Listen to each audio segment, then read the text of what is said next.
Good morning and welcome to Newsfile. This is your most authoritative news analysis platform. And here on Newsfile, we put Ghana first. The US and even the IMF is begging Ghana's creditors to fast-track processes to get us an IMF bailout. What are the prospects? There have been war drums ahead of the 2024 elections.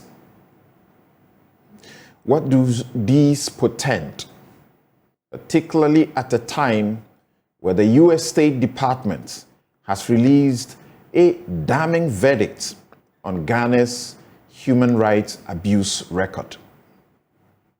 I'm Samson, Lardy, Anyenini. We'll be right back to deal with the vexed matters.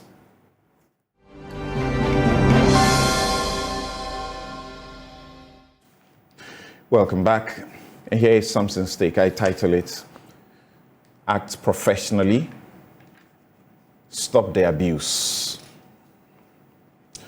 Reports and viral video evidence of people assaulting security officers are dangerous, and they are as disturbing as police and military officers abusing each other in public. It is most unhelpful if the public is not giving information about the resolution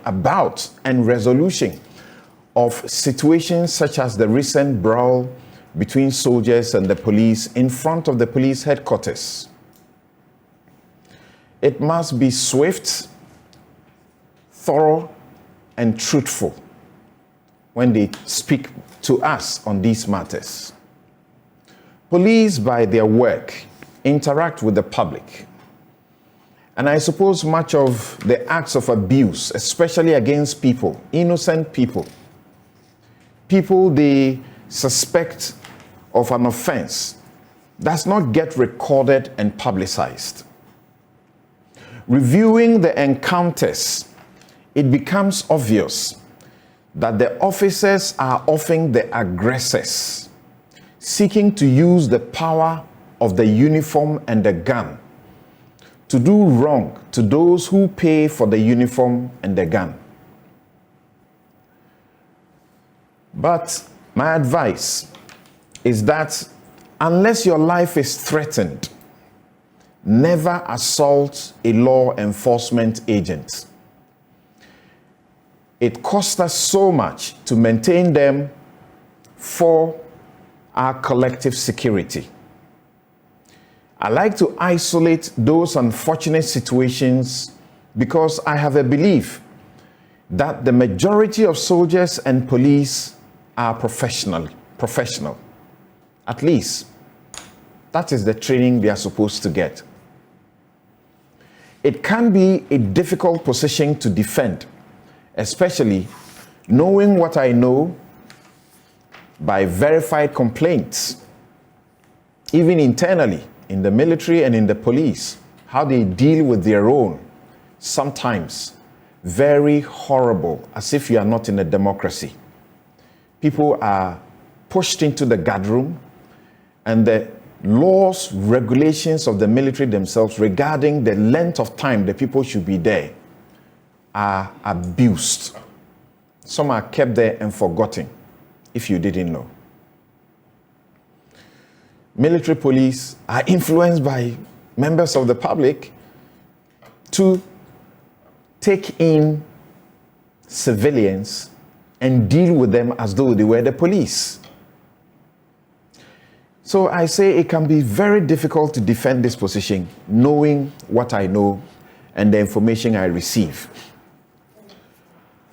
Before the army issued that statement of a lie of some intelligence, I told an audience it was wrong to suggest that what happened in Ashaiman would be tolerated by the hierarchy and the commander-in-chief. I was wrong.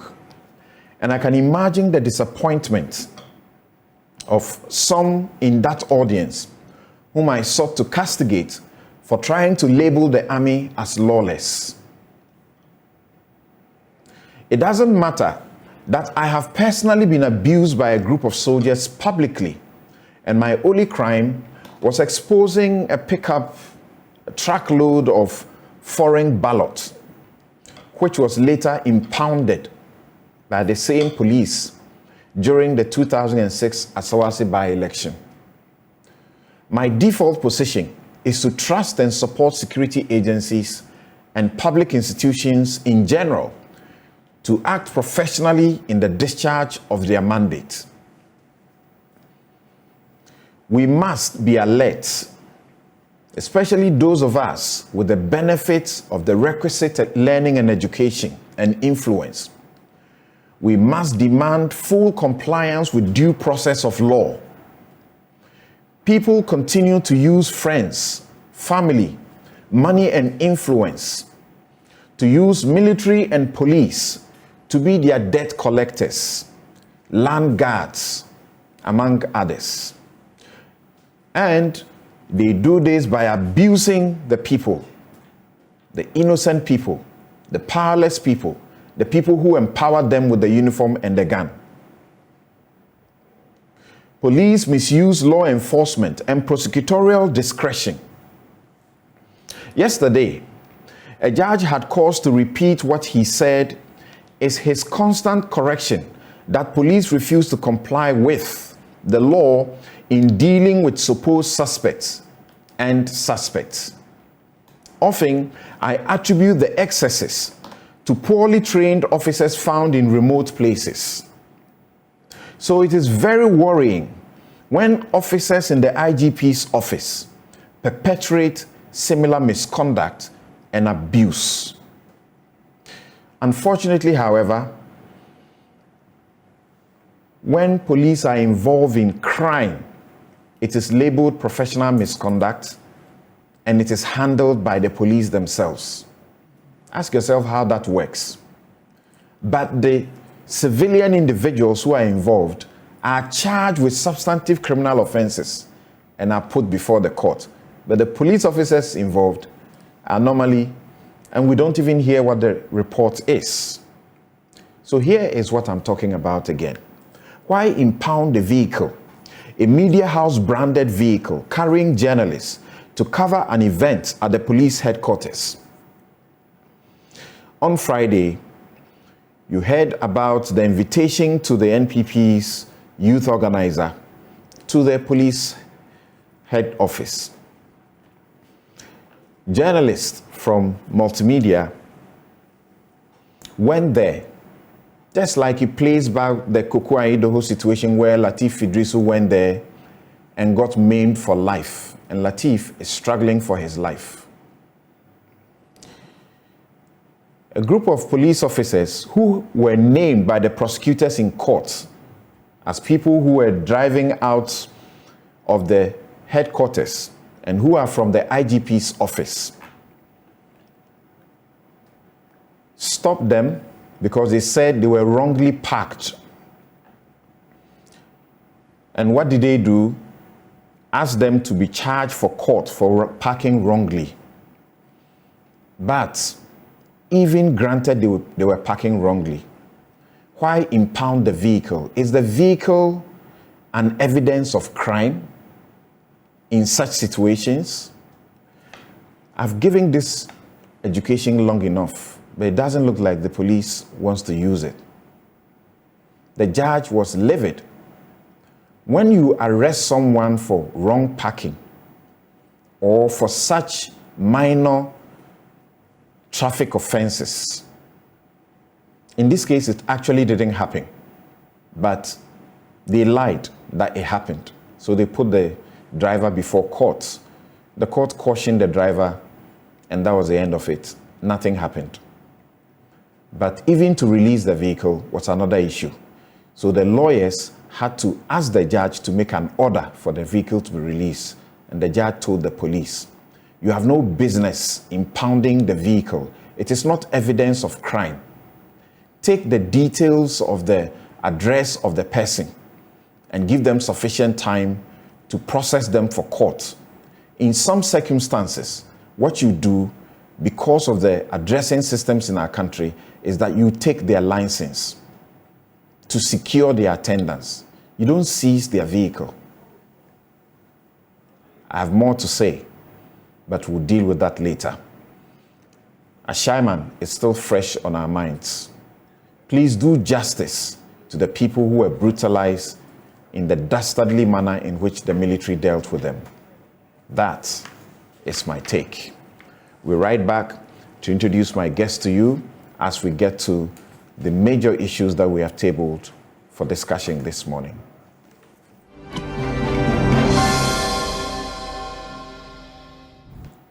You're welcome back. And Newsfile is brought to you by the candid sponsorship of Bank of Africa, strong as a group and close as a partner, MTN everywhere you go. Ashesi University, educating ethical and entrepreneurial leaders for Africa. Robert & Sons Optical Services, your comprehensive eye care service provider for 31 years. My Way Insurance, dial *165# on the MTN to join. Duroplus, how you get your water matters. Remember, where Duroplus goes, water flows. DBS Industries, Roofing, Papa Fie, and Rehoboth Social Housing. Your housing dreams become reality. My guest this morning, we are very excited to welcome Lawyer Joyce Bawa Muktari, spokesperson, former President John Mahama, and Antoinette Chibu-Dakon, who is Executive Director, Dankwa Institute, and Deputy General Secretary, NPP. Kofi Bento is Senior Vice President, Imani Africa. Dr. John Osai Kwapong is Fellow, CDD Ghana. And later, when we have to deal with the matters of Ghana and the IMF talk, we have Harry Yamson, Managing Partner, Ishmael Yamson and Associate. Kofi Bento will remain with us for that discussion. And Professor Lord Mensah, Lecturer, University of Ghana Business School, will also join us. Ladies and gentlemen joining us via Zoom, good morning and thank you very much for joining us. Good morning. Right. We get you here once in a really, really blue moon. Okay, thank you. Yes, Dr. Antoinette Chibu-Dakon, this will be your first time on Newsfile with me. Yes. I don't recall having you. No, I've been on Raymond's. I think I used to do Raymond's. Right. Right. Do something on education. That's right. And stuff, right. But I haven't been on Newsfile. Good to have you. Good to have you. Yeah. Okay, so let's get straight into the issues, and we are looking first at the pronouncements by the Abetifi MP Brian Champong, and we would also combine that with the U.S. State Department's release on human rights abuses, such a terrible, damning record in Ghana, even though they chronicle most of the things that we already know that have happened here to us, but they do it in a way that brings you to really have a rethink about what is going on. So let me begin with you, Madam Joyce Bawa. And when the statement was made, it clearly was intended for the NDC. So the NDC reacted. I saw a statement first, I think by my friend James Agalga, saying that this was wrong and the police needed to get in and arrest Brian Champong. Then subsequently we saw an official petition led by head of legal of the NDC to the police headquarters seeking that Brian Champong should be arrested. There have been several comments on the back of what he had to say. The Peace Council have also gotten in, and they say they are unhappy about what is going on and it's inciting of violence.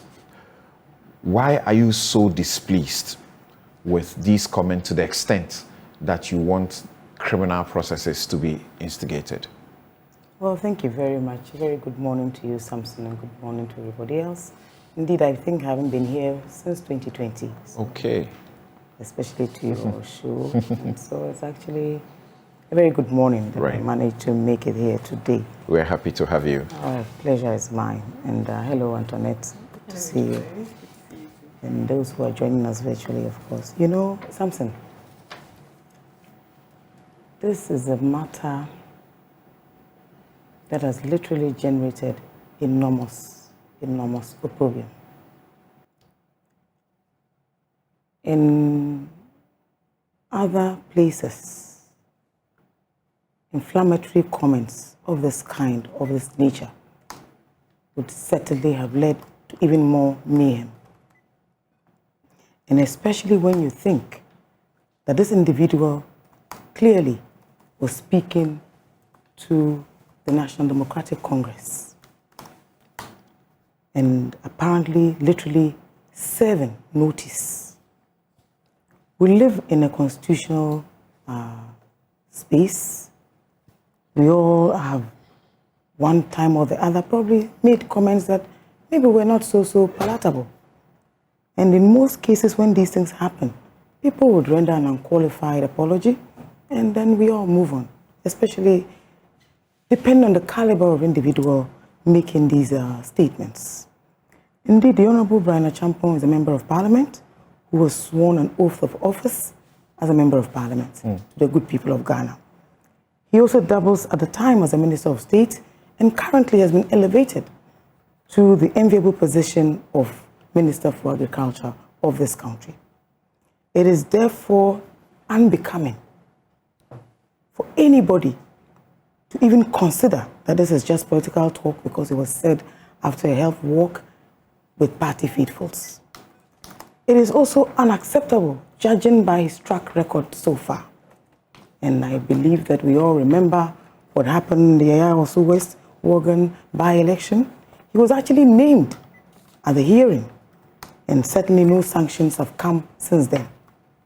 We also know what happened in the last election, 2020, where 8 individuals, Ghanaian citizens, lost their lives. So far, we're still waiting for what remedies, if any, will come. Indeed, it is also unacceptable for anybody to think that it's of course right for the MPP to continue to moralize and demonize each and every citizen who dares to criticize them, and yet they themselves continue to perpetrate and, distribute such violence, such aggression.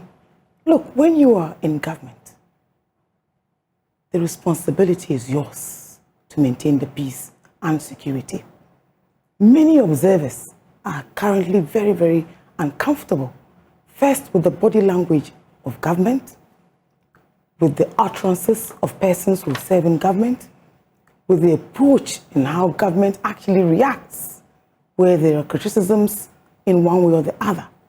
It continues to shape people's public perception of just what sort of government we have in place. And it's no gainsaying that the vain glory that these statements actually, achieve because you're speaking to our party faithfuls ought not to be tolerated. Indeed, Samson, one of the key components of a successful democracy anyway is also the level of tolerance of those who are elected to serve in office at any given time. It is the reason why not everybody would put themselves up to contest as flag bearer and eventually become president, or for that matter, put themselves up to serve as a member of Parliament. You ought to have or display a certain moral uprightness, a certain respect for the rule of law, a certain respect for the Constitution, a certain respect even for the people that you govern. It is in that vein that we have also witnessed how the U.S. Human Rights Report has chronicled, explained, literally codifying all of these conversations that we've been having over the years, at least for the last 6 to 8 years, if you ask me. Indeed, what is contained in the remarks by the Honorable Brian Achampong are despicable. So everyone in Ghanaian ought to condemn them. In some, here he was speaking to his party, faithful, and encouraging them that there was some economic turnaround, there's some recovery that is beginning to happen, fuel prices going down, and things will get better. And so if the NDC was hoping that the economy will get worse, and that on the back of that, they will lose power, that will not happen. Then he says that the NPP, and this is summary, the NPP will never hand over power to the NDC. That the party will use all means necessary to remain in power. If the NDC dares use threats and brute force in the election 2024, the NPP will show them that they have the men. Someone will say, this is just boastful talk. He cannot implement, will never hand over power, supposing they lose power. So why should you worry about that? Samson, his comments, despicable as they sound, are actually evident of the insufferable arrogance and impunity that has characterized this administration and most of the key players. Note that the vice president was actually on that walk, and he was in the midst of all these conversations. And I would have expected him to take at least a certain moral high ground and maybe even proffer a better constitutional alternative to the comments that were passed by the Honorable Brian Achampong. Indeed, if you recall, there's also this wanton disrespect for the persons, because of course, when you make these comments, irrespective of the fact that this is your party activity, it would actually feed into mainstream media, as we've all experienced over the years. And so we ought to condemn. And I would want to state, for the avoidance of doubt, that the winning party is actually incumbent upon performance, at least satisfactory performance, first and foremost. It is also incumbent upon how people feel about your time in office. Note that we have a constitution which actually also prescribes what to do even in the event that you have disputes as a result of election results. Note that you also have a transition act which actually determines how handing overs are done. Remember that a few years ago, I think last year, President Akufo-Addo himself, when he was in Malaysia, had cause to indicate his preference to hand over to an MPP administration. But of course, being a lawyer, his comments were actually nuanced. So even though he received some criticism, it actually set the tone.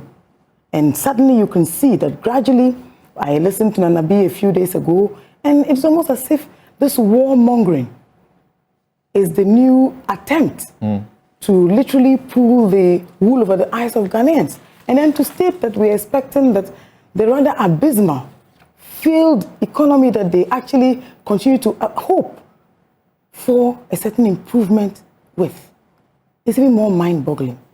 And you see, that's what I'm saying, Samson. So all that matters to the new patriotic administration is just to stay in power. Whatever means possible. Is that really why we go out there to elect people to serve us? That they would want to literally possess power, and then with this sort of arrogance of power? Listen, everybody has posited, and every economist will tell you, that this country is totally bankrupt. Look at the humility of our finance minister yesterday at the IMF board meeting. Should operatives of this administration be speaking in the manner that they're doing? Take, for example, the level of, deference to that board yesterday. And I didn't hear one Bible quotation, surprisingly. Okay, so that's a joke in town that Ken Oforiatta spoke to at the conference for 1 hour, and there was not a single Bible quotation. And that is not lost on anybody. I've read the document by Ghana to the IMF on this. How many pages? 20 plus pages. There's no one single reference to a scripture. But that's on the lighter side. I'll return to you on how you respond now that as it were, the retaliation game has begun. Because there's reference to comments that are seen in similar vein by President Mahama, and the questions are, so what is it? He's done this. This has been said before. It's not new. So the issues of equalization are coming up. In fact, the NPP has proceeded through its national organizer to also file a petition to the police asking that the former president be arrested and charged for specific offenses. We'll come to interrogate the question of the specific offenses that the NDC says Brian Achampong should be charged with and that the NPP also says the former president should be charged with. Yes, Doc. Yes, Samson.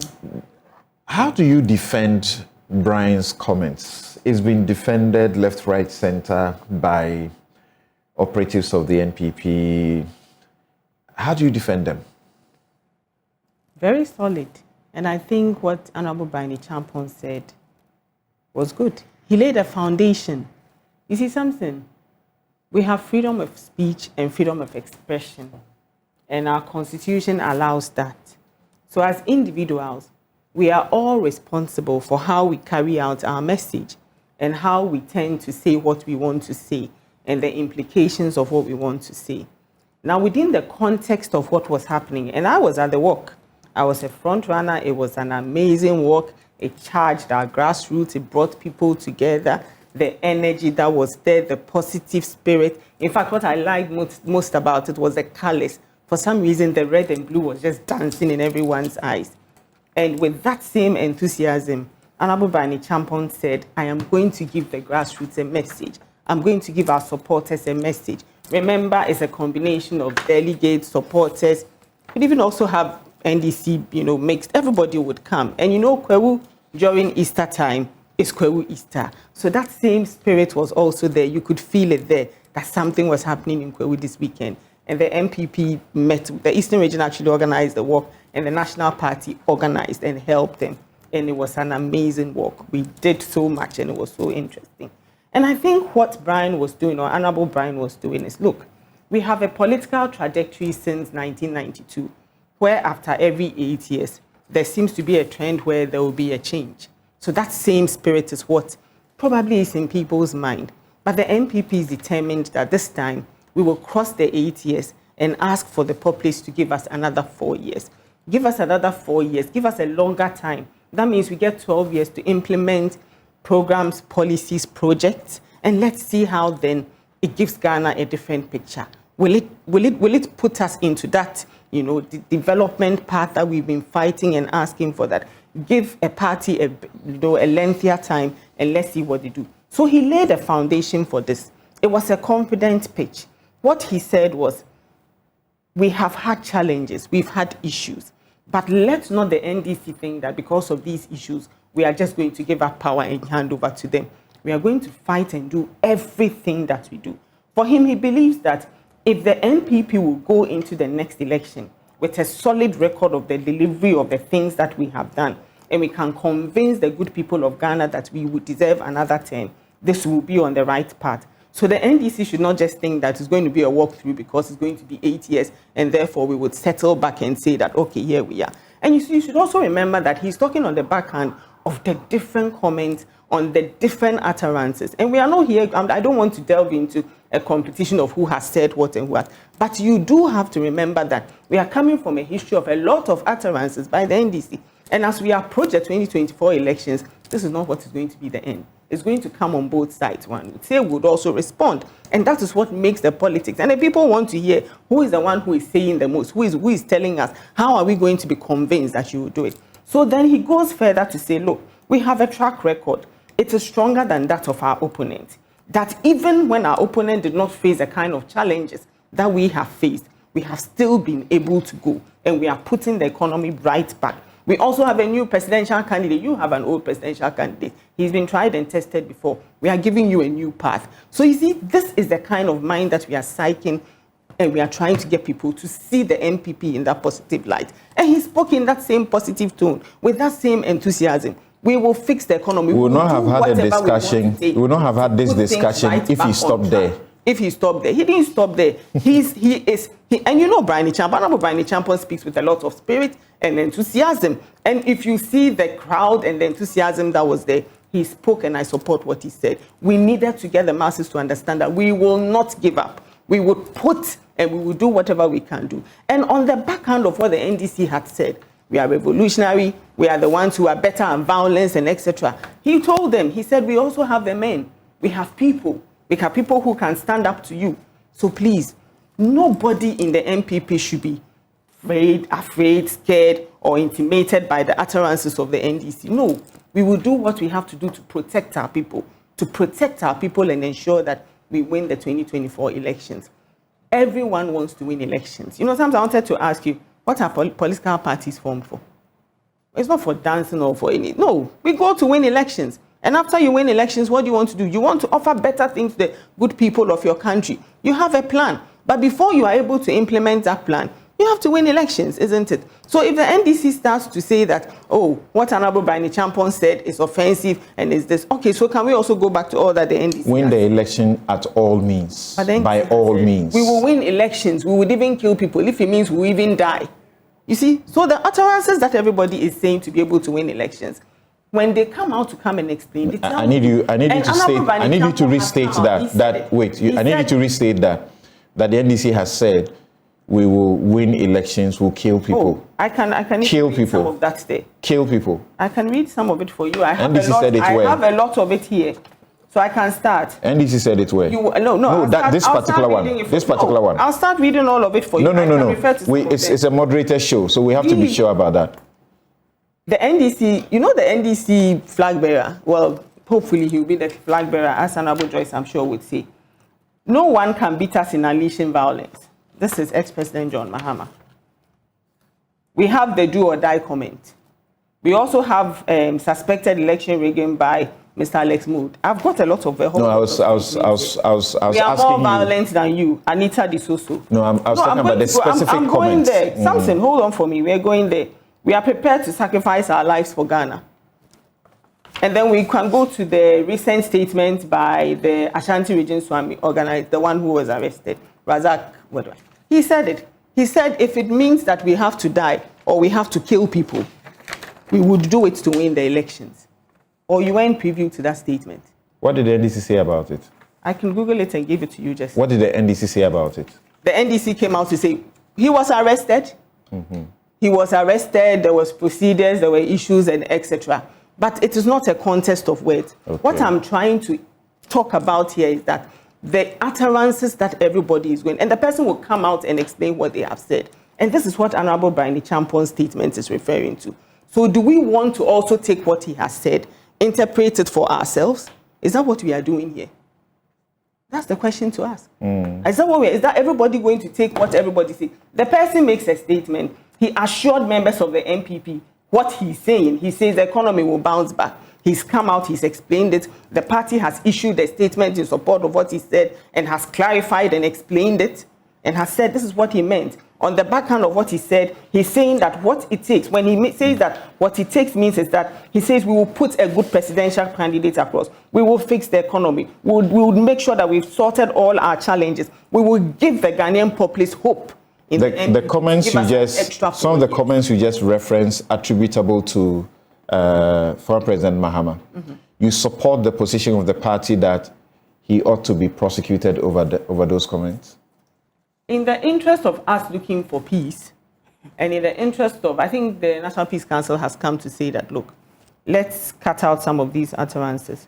And I support the party's position that it is time for us to curb some of these utterances. Do or die statement. No, the specific statement you just looked at. I'm saying you support the party when it says with the petition to the police that former President Mahama should be arrested and prosecuted. Investigated, yes. So you are okay with that, but you are not okay when it is said that Barney Champon should also face a similar situation. If somebody, I think that is what the NDC has petitioned, isn't it? That Barney Champon should face a similar situation. I think when things have been placed before criminal CID, etc., they are the ones going to take, No, what I'm asking is whether you support their position as well. There's nothing about me supporting the NDC's position here. Okay. I'm here as the MPP Deputy General Secretary. I stand by what my party says. We have gone through discussions and deliberations. We have analyzed situations, and this is our stand on it. We see that some of the utterances by former President Mahama and etc. also needs to be, and the NDC chairman, the national chairman. We also believe that these are utterances that need further investigation and prosecution if, the case should be found so. Because they are treasonable. That is it. Because the NDC in your petition, you say because these are treasonable. These are treasonable. These are treasonable. And they incite, Samson, can I finish? violence. Yes, I understand what you're Let me saying, ask the but what question. I'm also Let me ask the question. And that they incite violence. Yes. But Brian Echampons don't come close to that. I don't think so. Okay. I don't think so. In his statement, and I have explained where he's coming from, and I already said it. I said everyone is subject to opinions and beliefs. If you or the NDC also have substantiated evidence that this is what he meant by his statement, and they have petitioned and have also gone ahead, I think it's up to the authorities to look at all these statements and to decide and get back to us. But as a party, this is where we stand. These were the implications and this was the reasoning behind what Honorable Brian Echampons said. That is my belief. Thank you. Let me bring in Kofi. Thank you for joining us, you and Dr. Osanya Kwapong. All right, Kofi, tell me what you think about the statement that has led to the current discussion and how the two parties are posturing over them. Good morning to everyone. Thank you, Samson. It is unfortunate. It is unfortunate because when we were growing up, I remember 1991, when this constitution was taken off. You had people like Dr. Janet Selby. You had Peter Lajete. They claimed the tradition of Professor Buzia. You had B.J. Darocha, whose shoes I am not fit to tie. And you know where I'm going. You had people who, even if you disagreed with, you cannot disrespect, because you knew they had standards and they will not go below it. And they sought to build a certain tradition. You can have arguments with their ideology, but these were solid men. You had Peter Lajete, comes from fisher folk, but distinguishes himself. Now you have a situation where the people who take after these very honorable men are in a race to the bottom, trying to jockey with other people on who can be more violent, on who can do the more dastardly things. And it breaks my heart, because I don't know where this will stop. And I don't know when we will try to engage in a virtuous circle, try and build up to a more virtuous system, appeal to our better angels. This is more than just winning election, okay? Look, there's a whole generation of people who didn't see coup d'etats. They didn't see countries melt down and break down. And what they see is this democracy, and they see it not working. And then they hear us talk about all these lofty things, but they see people on a stage racing to the bottom and trying to prove who is, capable of more violence. Let me say this for the record. The democracy we have, or democracies in general, are not for political parties. They are for people. They are for us. And look, everywhere in the world, in the US, look, you know what's going on over there. If you go to Europe, Berlusconi has been, found guilty in the past. I was in Israel, and I saw the demonstrations where they took the power from their politicians. Democracy is for people, it's not for politicians. Politicians take advantage of democratic systems to prosecute their own selfish agendas. Unfortunately, you hope that leaders will raise the system to a lofty level, bring it to the top. Are you disagreeing with the NPP that Brian didn't say anything wrong? I know you want me to go specifically to the issue, but for me, it's more important that we tell our people that this is not who we are. All right? So, yes, I disagree with what Brian said. Okay? But look, I understand the lady there trying to say, this is the party's position, this is what we think, and they want to, justify and equalize it. This is what political parties who don't have a care for rising to the top, who want to fight to the bottom do. But this is not what it should be. Look, you don't take a national platform and use it to incite things like this, because there are people with those tendencies. And those tendencies are either moderated by the utterances of leaders, or they are giving energy by the utterances of leaders.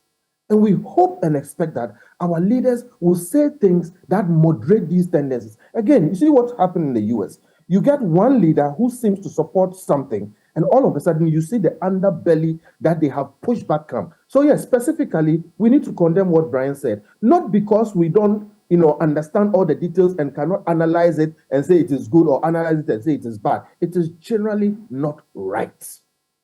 No matter how you want to justify it, it is not right. The parties have followers and they need to energize them.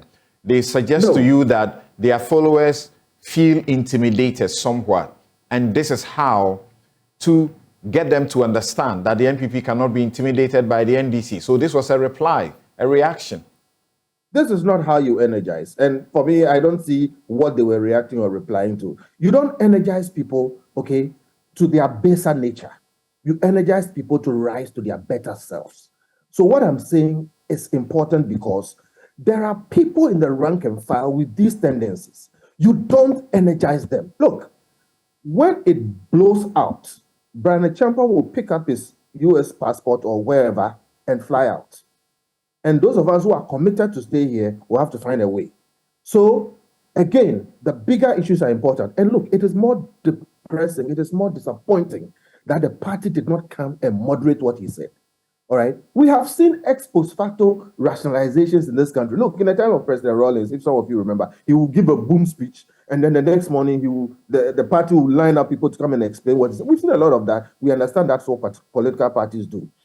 I'm saying if you're going to rationalize ex post facto, you rationalize downwards, you ratchet down the heat. So it is in fact, more disappointing that the party seems to energize what he's saying. There's nothing wrong with saying, hey, this is what he meant. He didn't mean that we have to go up and show people that we can be more violent. And because they said it, we can also say it. I'm simply saying we are better than this. We have seen in this tradition better people, better utterances, better leadership. And we are hoping that this race to the bottom, where one party wants to show the other party that I am worse than you when it comes to these things, should stop. Well, when we hear loftier statements. Well, the NDC has petitioned. The NDC has petitioned the police, and they specifically say that what he said is contrary to, or is caught by Section 207 of the Criminal Offences Act, which is offensive conduct conducive to breaches of the peace. Section 207 says a person who, in a public place or at any public meeting, uses threatening, abusive, or insulting words or behavior with intent to provoke a breach of the peace, or by which a breach of the peace is likely to be occasioned, commits a misdemeanor. You agree? I don't. Look, I have listened to what he said. And honestly, there is a portion of it, or generally speaking, you can take that with a pinch of salt as political speech made in the heat of the moment after a political rally on a political platform. Yes, I have condemned it. We all should condemn it. Question, does it rise to the level of a criminal offense for which he should be arrested, investigated, prosecuted, and jailed? No. And then again, like I kept saying, politicians play these things, and we need to rise above them, okay? It should be condemned. It's morally reprehensible. It is dangerous for leaders to say things like that. But this is where the Peace Council and co. should have a dishonorable list of persons who have misconducted themselves in the process of the political party or politicking or election. Thank you. We can have that list somewhere. But it does not rise, in my view, to a criminal offense, knowing that you have to prove it beyond reasonable doubt. All right, staying with the issue of a criminal offense. Staying with the issue of a criminal offense. So your point is that these comments that have generated all of this and gotten the Peace Council to talk, and you are referring to the Peace Council, they, at least, are not likely to occasion a breach of the peace. Not at all. No. I speak as a lawyer. That one speech alone cannot be proven in a law court with evidence that it will lead to A, B, C, D beyond reasonable doubt. If, however, a series of those speeches, or if they continue, if we don't condemn them and let them know that, look, we see through these things, we see through what you say, we see through what the party says, you actually annoy us. And I'm telling you, they've lost some independent votes by some of those things. But to run it through a criminal accusation process, prosecution, it doesn't rise to that. We'll send ourselves through unnecessary stress. How this has to be dealt with is with organizations like the Peace Council calling it out. And I'm saying, make a list of it, put it somewhere. Let's have somewhere in the website people who will be listed as having dishonorably conducted themselves and having said things that were poor, bad, not in good taste, and let us shame them. Now, if it continues, then we know what to do about it. But this alone, if you arrest Brian Champon today, you can put him before God. They refer to certain things that he's been associated with. And among them, more substantively, is what happened in Ayawaso West, which you roundly condemned. And the report was issued by the eminent panel, Emil Short, Justice Professor Mensa Bonsu, and former IGP heading it. There was a recommendation that faulted, there was a finding that faulted Brian Champong, and a recommendation for a reprimand. The white paper disagreed with that recommendation. They are saying what happened there should give you an idea of what he's capable of doing. That he's wealthy. He's wealthy. He has wealth. So he can commandeer a lot of things. I have seen you on social media not too long ago criticize, if I'm right, the prosecution of a mere citizen who doesn't have wealth, who doesn't have the power to take arms to do anything, Oliver Barker, for posting on Facebook. He didn't meet a crowd to incite them for anything. Yes, see, what happened for which we had a commission and very serious people wrote a report and made recommendations is what we should have pursued. We missed a huge opportunity. And you remember all the things I said about that. Now, one of the things we said is that not doing what was recommended by those eminent persons is what will guarantee that people like him will continue in this way. Now, this particular action on its own, like I'm saying, will not be sufficient in my view to have him convicted. Okay? What happened in the last instance for which he was not punished and nothing was done, despite all that went through, which was more serious, okay, tells you that this one will also not go anywhere. But what we should note is that failing to do what we should have done in the last instance when it was clear and necessary is why we have gotten what we've gotten now. If you fail to punish your child, he will later punish you. And I think that's what we are facing. So yes, if you add it up, it looks like, well, this person has the means to do A, B, and C, and so this and this. But the point is this: if you arrest him, this is what your evidence is. You will not be able to, charge him for all those other things that he's already escaped. So my point is, when things arise, for this case, what I think should be done is a lot of reprimand and an insistence that we would mark him as having acted dishonorably. The last time it happened, it should have been worse than reprimand. So that's where people ask you the question: where is your constitution that says equality before the law? If you can prosecute people for quote-unquote treason, for Facebook comments, for Facebook coups, how much this? Yeah, I agree with you. And something, what I'm saying is that the last time that he did something like that, which was more serious, which was actually associated with him, a panel was set up, they went into it and made a recommendation. We should have acted. Then the punishment was proper and was, due. We did not act. Now he's done something which, in my view, is milder.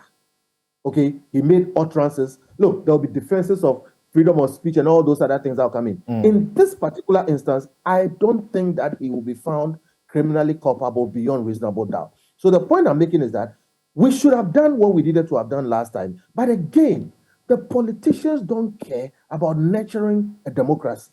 And it is one of the things we criticize the president for. And that is why we are having what we have. Okay. The democracy, ours, is not for them. We should continue to call them out. The last time we called the president out and said he did wrong. And by doing that, he has energized this gentleman. And that is why he's doing what he's doing today. And he should hear it from us that this is wrong and he should stop it. Okay. Dr. Osai Kwapong, you have just authored the book, 5 Presidents, 8 Elections, 30 Years Later, How Ghanaians See Their Democracy. We are launching this book next week. But tell me, you must have had the opportunity to observe Ghanaians, read them. And do you think that they feel we should be concerned about these comments, the manner we are? Good morning, Samson. Good morning, everyone. I want to say good morning to my 13-year-old nephew, Jude Wilson in the UK, who is watching Newsfile for the first time today. So back to your question, in all of my observations, and I'm going to share this more publicly on Thursday when we launch the book, but what I've ended up doing is I've come up with, in my view, based on all the analysis of the information that I have, is to look at what I call the assets of our democracy, but also the liabilities of our democracy, and how we hold on to those assets and mitigate the liabilities as we make our way towards, the next 30 years, because I believe that, this has come to stay. We've made our peace with it. Should Ghanaians therefore be, do I think that Ghanaians would generally find such comments concerning? I believe so. Yes, I understand that, in the heat of politics, in the moments of excitement, political activists, political party figures can get excited, can get carried away and say all manner of things, even if they do not intend for those things to be used for wrong purposes or harmful purposes. But at the same time, as we say about free speech, you try not to shout fire in a crowded theater because you don't know what's going to happen when you do that. That is why, for me, and especially knowing that more and more, our elections are becoming quite a high stakes contest, right? That what you want to do is not to do and say things that increases the temperature around an activity that already has a lot of high temperature around it. I think what you want to do is to make sure that we try our very best to, in certain moments, be moderated, in our utterances, right? I mean, the Honorable Brian Champon may not have meant it for, quote unquote, anything bad or anything evil. But you also don't know who can get incited, right? And stand on those words, rightly or wrongly, misconstrue it and use it for some other purposes. And for me, that is why I think that when you see some of the sentiments coming through all the 9 rounds of Afrobarometer that I have looked at, we believe we must choose our leaders through elections. But we also have some concerns. One of the liabilities is the extent to which we sort of rate some of our elections as completely free and fair. So when we really want something and want it that bad, that's the way we want to go, obviously I expect some concern when it appears that someone doesn't want to honor that way that we believe should be the way we should choose our leaders. But like I said, you just never know the consequences of some of these utterances. That is why generally you try as best as possible to exercise some of these speeches with a little caution. I began by asking Joyce Bauer why we should be concerned in the first place, because is he capable of doing what he said? If he meant it literally, that, well, if you did something, we will also show you that we are more than capable, to use, force. And people reference that quickly to Ayawaso, that he was in charge, and he was the guy who ensured that that wrong happened. Now, we're in a democracy. I thought our democracy was at a point that if a party lost power, it could not say it will continue to hang on to power. It will not hand over. So that's why I ask, why should we be concerned if you say we should be concerned? And all of you have referenced previously comments that have been made by politicians in similar, taste.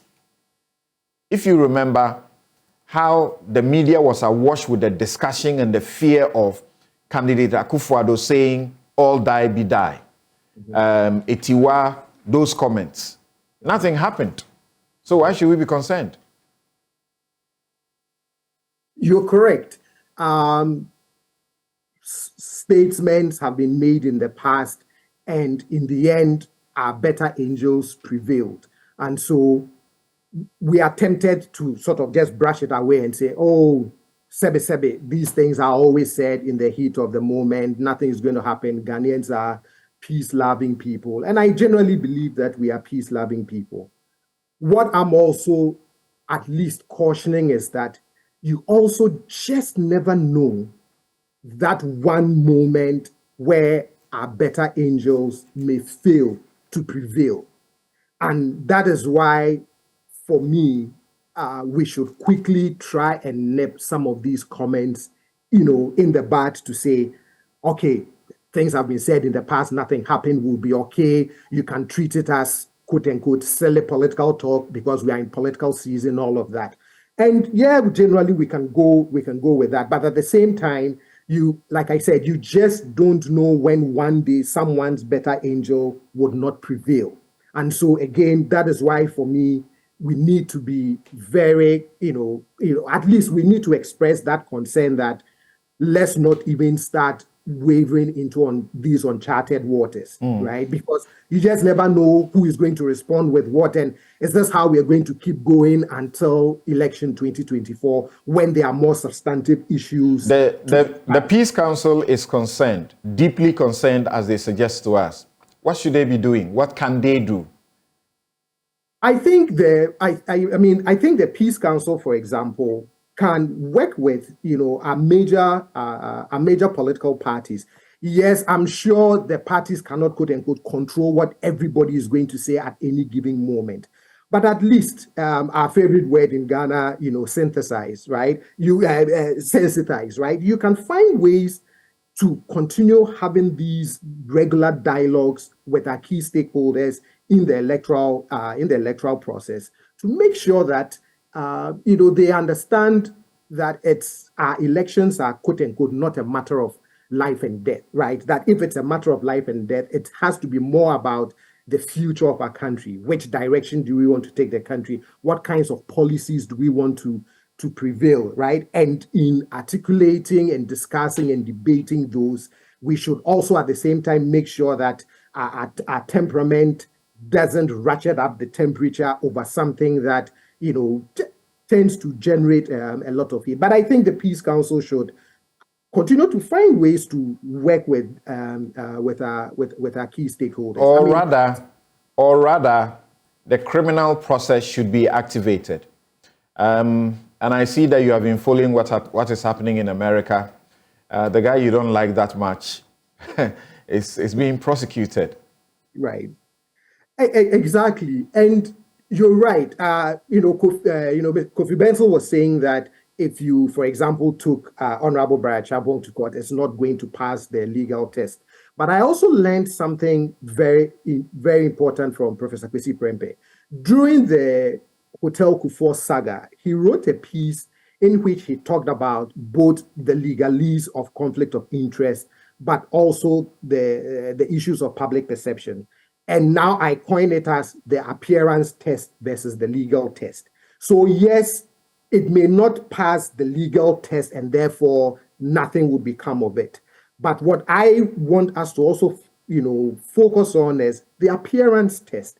And some of these political utterances do not pass that appearance test because it sends off the kinds of signals that you don't want it to send off. Okay. That is why we should also be very concerned that we are not doing things that may send off the wrong signals. I mean, yes, whether you can use this to secure conviction or not. You and Kofi Bento clearly are aware that if any other person other than Brian Champon, if any ordinary Ghanaian had made these comments, as we speak, they may have been denied bail and they would be, sweating in a jail cell. I totally agree. And in fact, it's one of the things that I point out in my upcoming book, in terms of there's a growing perception over the rounds of Afrobarometer that Ghanaians are beginning to say that ordinary people who commit crimes rarely get away with it compared to officials or high-placed people. And that gap is widening. And so that perception that there is a lack of rule of law, I think, is worrying. And so you're very correct. And it is one of those things where I think our institutions, through their actions or inactions, must begin to pay attention to it and say, why this growing perception that if I was an ordinary person and made such an utterances, X would happen to me. All right. If somebody else did, nothing would happen to them. So yes. Okay. Let me get back to Joyce. So you heard from Kofi Bento from a lawyer's perspective. And I intentionally read the law and emphasize the portion which doesn't appear to require strict proof. It says that what you have said is likely to cause something, not that it has caused it.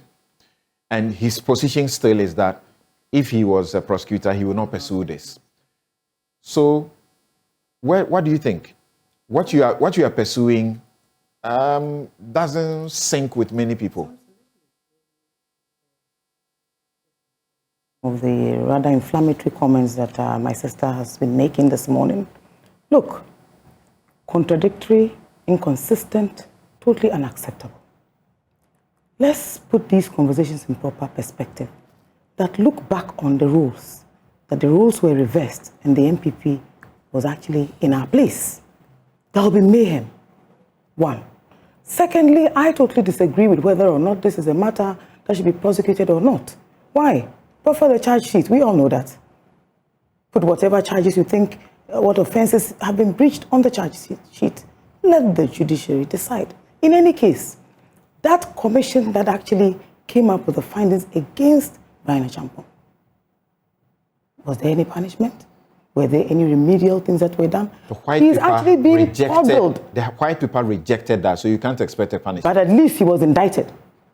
Nothing was said, and nobody even chastised him or, sanctioned him. In fact, he's been promoted since.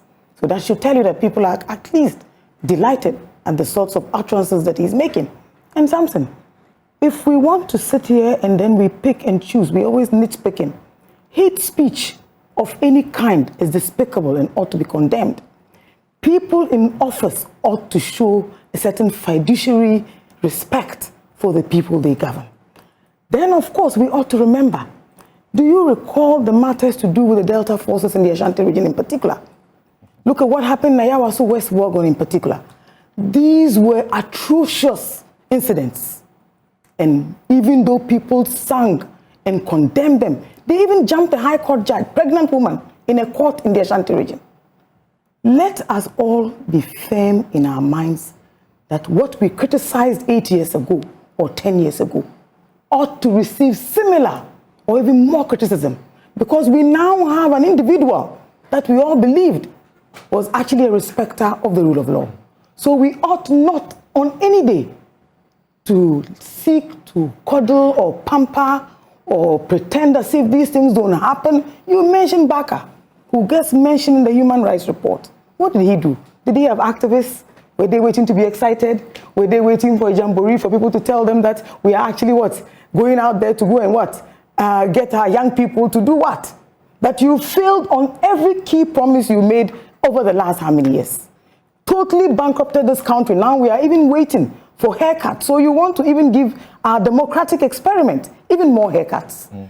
I shudder to think that when people go into politics, they forget their consciences.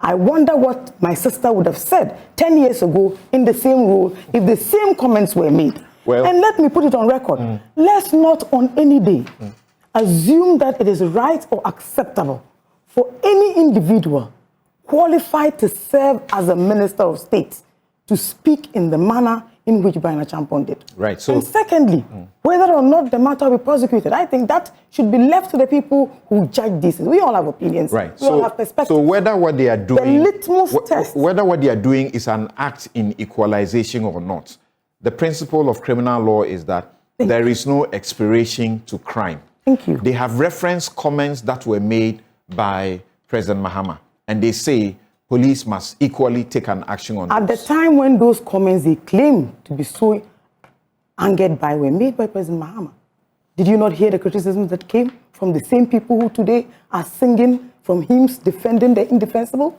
You did. You can play them back. And please, for someone to say that the MPP is suspected to have rigged the election in 2020 is not in any way the wrong statement, as she had tried to infer with the comments by Alex Mould. And you see, we should not try to nitpick and try to pretend and then, lay claims to all sorts of things that really do not happen. And the matter we are speaking, look, let me single out Mr. Akomia today. It is why he has always stood out as a man in that fold who actually is from the older version of the New Patriotic Party. He condemned those remarks as reckless. And I believe that we ought to acknowledge that he at least made an effort. But Samson, if Brian hadn't said these things, would they be running all the way to call on the police to arrest President Mahama? In any case, what happened in Kumasi with Razak? On what level was that in comparison? Who is Razak in comparison to a Home Minister of Agric? Look, all of you and all of us owe it a duty of care to leave a peaceful country for the generations even and yet unborn. Okay. I take a And quick comment, and then Yes. we speak to the U.S. report. We must condemn. State And look, Department report. Let me land by saying that when President Akufo-Addo, then candidate Akufo-Addo, made those Yen Akamfo and all die comments and all of that, were they not in the same political party? Look, it is right for you to now come into government. You want to serve in government. You don't want to leave office, but you want to go down to the doldrums. You understand? And you expect that everybody will wake up every morning and sing your praises. Right. In the course of COVID, they told us that they could bring back the economy, but not lives. What has happened in the process? Okay. Look, Samson. Yes. Let me say that what we all refuse to condemn, the things we refuse to criticize, the level of criticism that we actually greeted the NDC administration with, if we did a quarter to this government, they will collapse. Okay. Dr. Antoinette Thibault-Dacon, there's a comment in here, and I want you to use that to reflect what you want to say. That Kwame says, I'm truly shocked that the two dominant parties can justify the reckless statements that their leaders keep churning out without considering the effect on the general population. Let's remember that it was seemingly mundane rhetoric that started the mayhem in Rwanda. We must all learn lessons not from ourselves, but from what others have gone through. There simply is no justification for bad language. And then he says, whether or not you think that this is rather from Ahin. The comment from Kwame, which I wanted to read to you, is this, and it's directed at Brian clearly. He says, at a time when we are being told that 65% of Ghanaians can't afford a healthy meal and that our country lacks adequate food security, is it not ironic that the Minister of Agric is more interested in retaining power by any means necessary with the men he claims to have, who may be unhealthy as a result of diet? Who did this to us? That Brian's concern and what all of you should be rallying him to do is what he can do with the ministry to assure us of food security. I think that Brian has just been, he's just been vetted How many months? I mean, he's just been welcomed into the ministry. So I think that's an unfair judgment on him. And if he should come out as the Minister of Agri to make a statement, and he's making it on a platform where he's addressing issues in the sector, let's wait for him to do that, and then you can call judgment on him. I think that's a bit unfair. But nevertheless, I think that we should also be mindful of how judgmental we are. I have never heard my sister Joyce here come out and condemn any of the statements that ex-President Mahama has made on site. And ex-President Mahama is higher in the hierarchy than Honorable Baini Champon. He's been president of Ghana. So yes, it is true, and I do agree that our own statesmen, looking at your stature and your position, you need to be guarded in what you say, because this whole thing means that it has implications. But you see, contextually, everybody would say that this is what I meant to say. And Honorable Baini Champon, and the party has come out. We've put together a statement. And I wish that we had even asked, look, at the conclusion of the statement, there's this thing about remains a peace and loving party and would not do anything to jeopardize the peace and security of the state. I think, Samson, you agree with me that Ghana is lauded for being one of the democratic countries that is able to change over from one administration to the other. NPP has done it, NDC has done it. So a statement like that does not mean that if the NDC wins power, the NPP will hold on to power. You see, so as much as we are talking about the fact that even with that, you should be careful of how you do address your grassroots, because if you are not careful, you then incite that kind of thing that says that someone would take it wrongly. And I do understand that part of it. Yes, there are people who take statements categorically and do not look at the method, the whole metaphoric meaning of what you are saying, but take it as, hey, this is a hypothetical, this is what I need to do because this is what I heard. So I do agree with some of that, and we need to think through some of these things. And that is why I'm happy. No, let me finish, Samson. You won't interject me here, please. So when we say that, then I'm happy that there's a National Peace Council that comes to say that for both people, watch the way you are saying things, okay? And therefore, you can't say that when someone says something about killing people and he's a Swami youth organizer, he hasn't said, even if one life is lost in the election, it is a slight on us as Ghanaians. And so now this is the point I want to make to you, that by parity of this reasoning, you want Joyce here to condemn the former president. I asked you if she has done that, because she was asking me the So that's what you desire, right? No, I'm asking her. And you feel that I haven't desired it. Don't. A party member in wherever has done something. I'm moderating the show. I'll ask the question. That's you can refuse to answer. Can ask. That's right. Fine. Go ahead. That's a party member that some may say is not much of a quantity, has said something. You feel that also ought to be condemned. But when it comes to someone as important as Brian in your party, you say we should not condemn that. I'm not condemning him because I understand the context within his book. So how do we take you serious? No, Samson, when you say somebody has said a similar thing, we should condemn them. But one other says the other, we shouldn't condemn them. Listen to Brian's statement. There was nothing about die. There was nothing about killing. So you see, take every statement within the context and where it was said. I was there when Brian was speaking. Okay. I understood even when he finished, we had conversations with him. I understand what he said. Why would I condemn something that I understand? If at the end of the day, the NDC Swami comes to defend, and I saw some of the explanations given by Sami Jainfi, and I said, okay, so in that state of euphoria, but the word killing, and I just said it. I said, yes, even with the fact that I understood what Brian said, and I don't condemn him, I still stand by the fact that we all need to be careful when we are speaking, because people sometimes take what you say, not metaphorically, but they take it with straight implication and say, because you have said this, this is what I'm going to say. That's just what I said. Okay, so I understand. And then I wasn't saying that Joyce should condemn His Excellency or ex-president. I said, have you condemned that? You asked me straight away that have I condemned? And I asked Joyce, I'm asking you, have you also condemned that? Let's all be, open and truthful about what we want to see. When certain statements, and I have just said it, I don't condemn Brian, I understood the context with which he spoke, but I still put a caution there and say that let's not run away with some. And I said it even in the beginning of I said there's freedom of expression and freedom of speech. So sometimes this is what you intend to say, but it comes out this way. Now, everybody else on the outside has their opinion, and it's allowed to interpret what you've said in the way they understand it. And that's why we should all be cautious in what we say. So the piece can put in a different way. Don't condemn. all the Peace Council and all the others, including all on the table now, Professor Osai Kwapong and Bento, their concern, you're saying?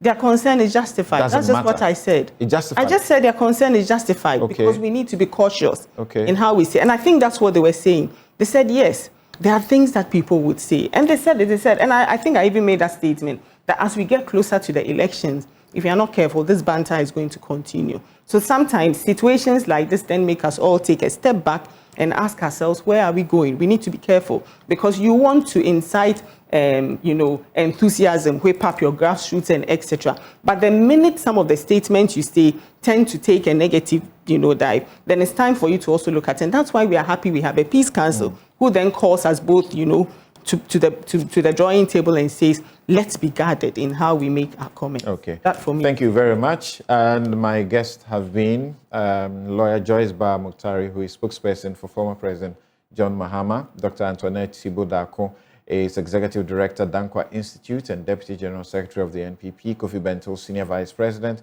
Imani Africa. Dr. John Osai Kwapong is Fellow CDD Ghana. We'll take a quick break. When we return, we will briefly look at the U.S. State Department's human rights release.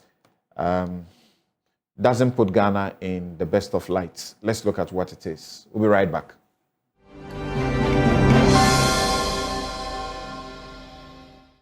You're welcome back. This is Newsfile. It's your most authoritative news analysis platform. And here on Newsfile, we put Ghana first.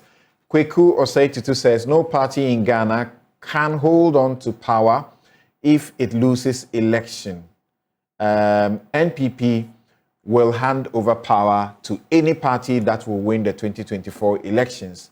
I would have been worried if Brian Champong has said they will hold on to power even if NPP loses the election.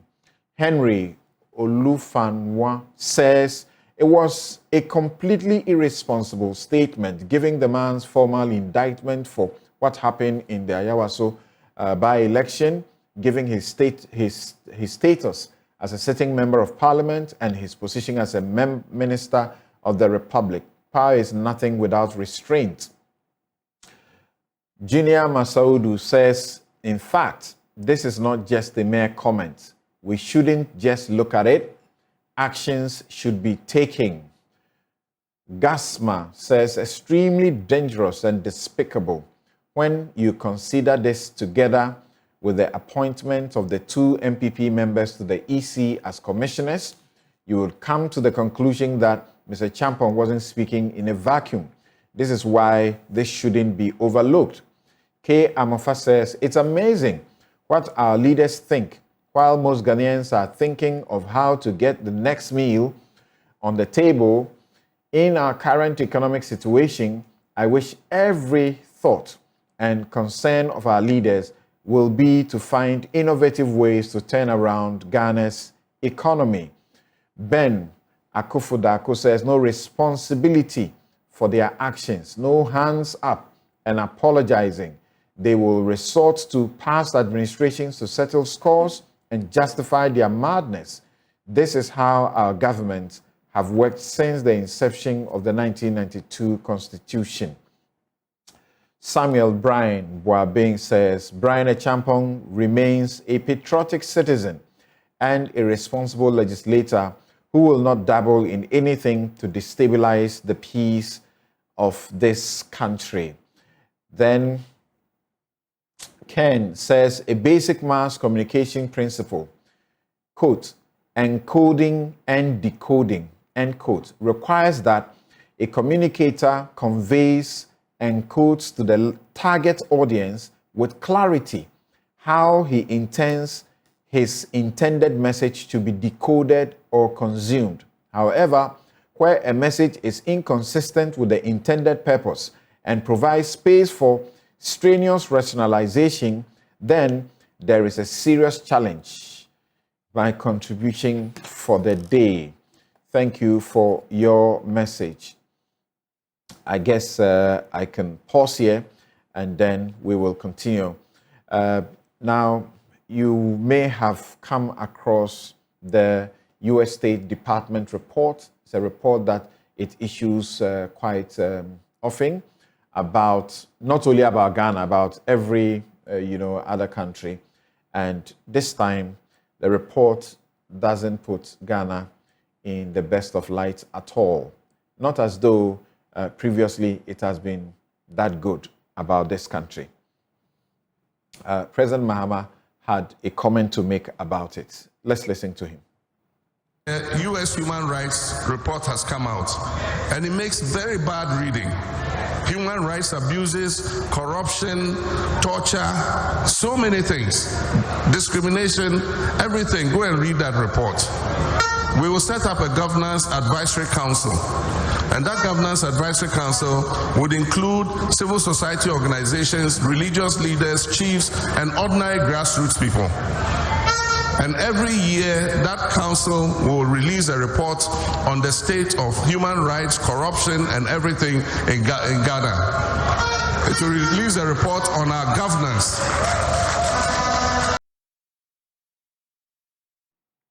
Right, so that's former President Mahama's comments on the report. Among others, the report flags Ghana as having done some things quite not the best. And I'll just read this bit to you. It says, significant, that's the executive summary. Significant human rights issues included credible reports of arbitrary or unlawful killings, including extrajudicial killings, torture. You think you are listening from a report about some country, eh? This is Ghana. Torture or cruel, inhuman, or degrading treatment or punishment by the government or on behalf of the government, arbitrary arrest or detention, serious restriction on free expression and media, including violence and threats of violence against journalists, and unjustified arrest of or prosecution of journalists, substantial interference with the freedom of peaceful assembly, serious government corruption, lack of investigation of and accountability for gender-based violence, including domestic or intimate partner violence, crimes involving violence or threats of violence targeting lesbian, gay, bisexual, transgender, queer, intersex persons, laws criminalizing consensual same-sex and sexual conduct between adults, although not fully enforced, and crimes involving violence or threats of violence targeting persons with disability. The government took some steps to address corruption and human rights abuses by officials, whether in the security forces or elsewhere in the government. Impunity remained a problem, however. On this note, let me begin with Kofi Bentil. Kofi, I'm sure you have read this report, the specific, issues raised in the various topics. What do you say about it? Samson, it was depressing to read it. And I got the sentiment you got.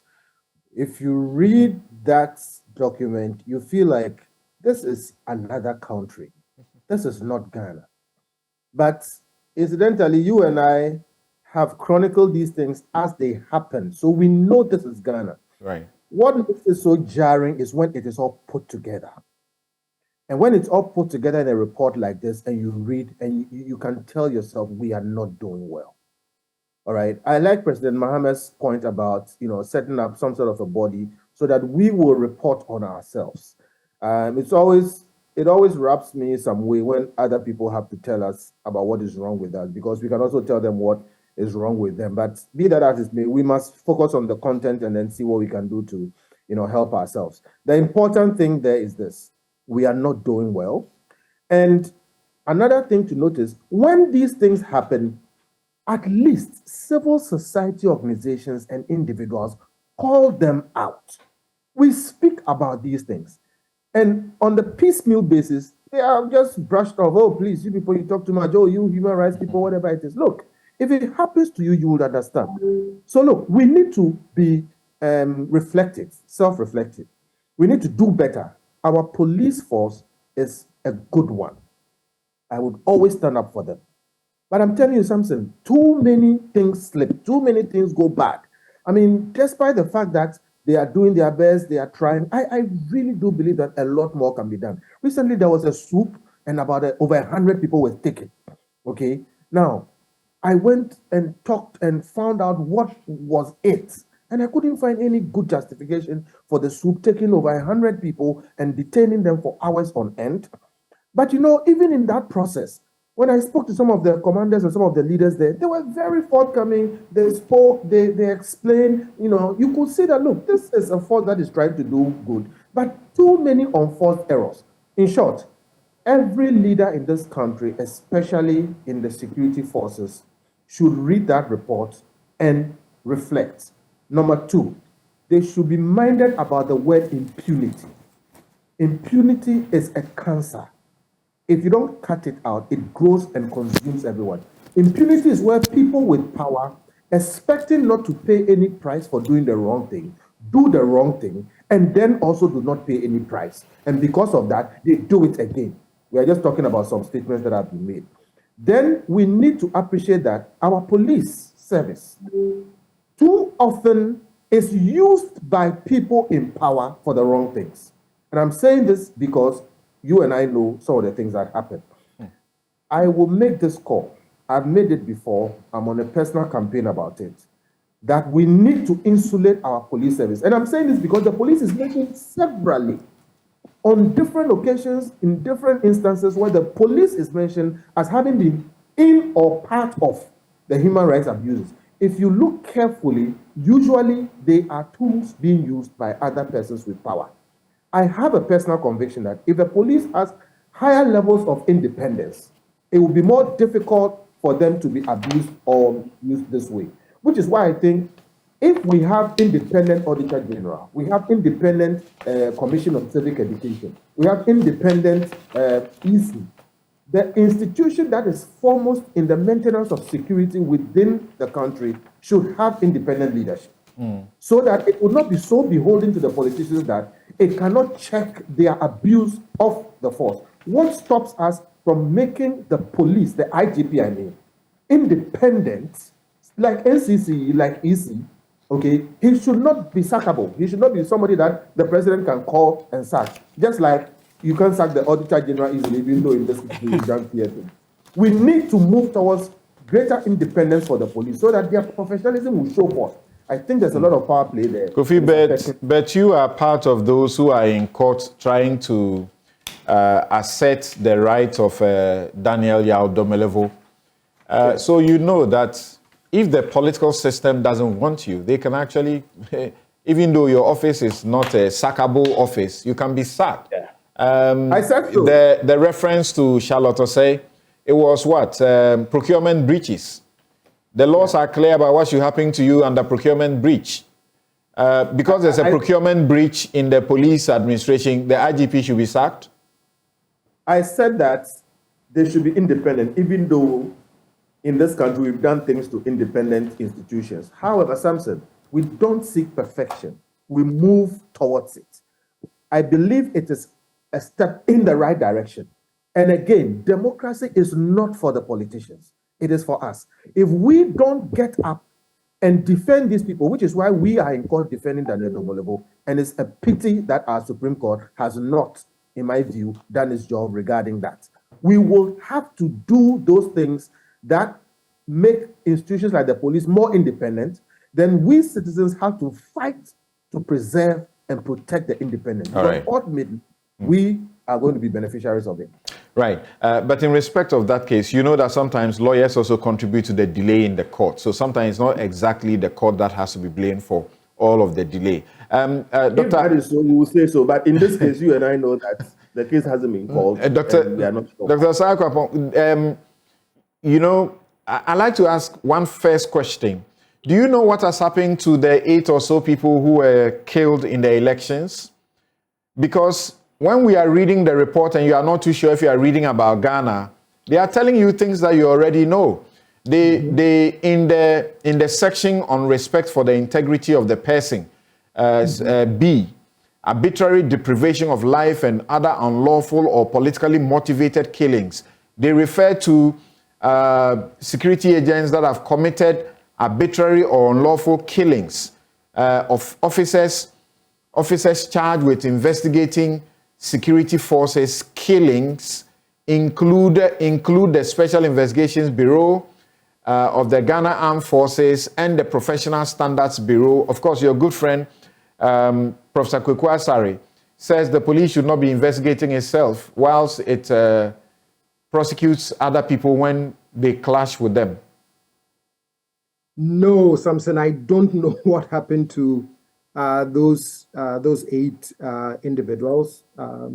Maybe, and was there even an investigation launched into that? Maybe the investigation is still ongoing, but I don't think I know what has happened. The report is very worrying. Last year, I remember we were on the show discussing last year's version of the report and all of the concerns it raised.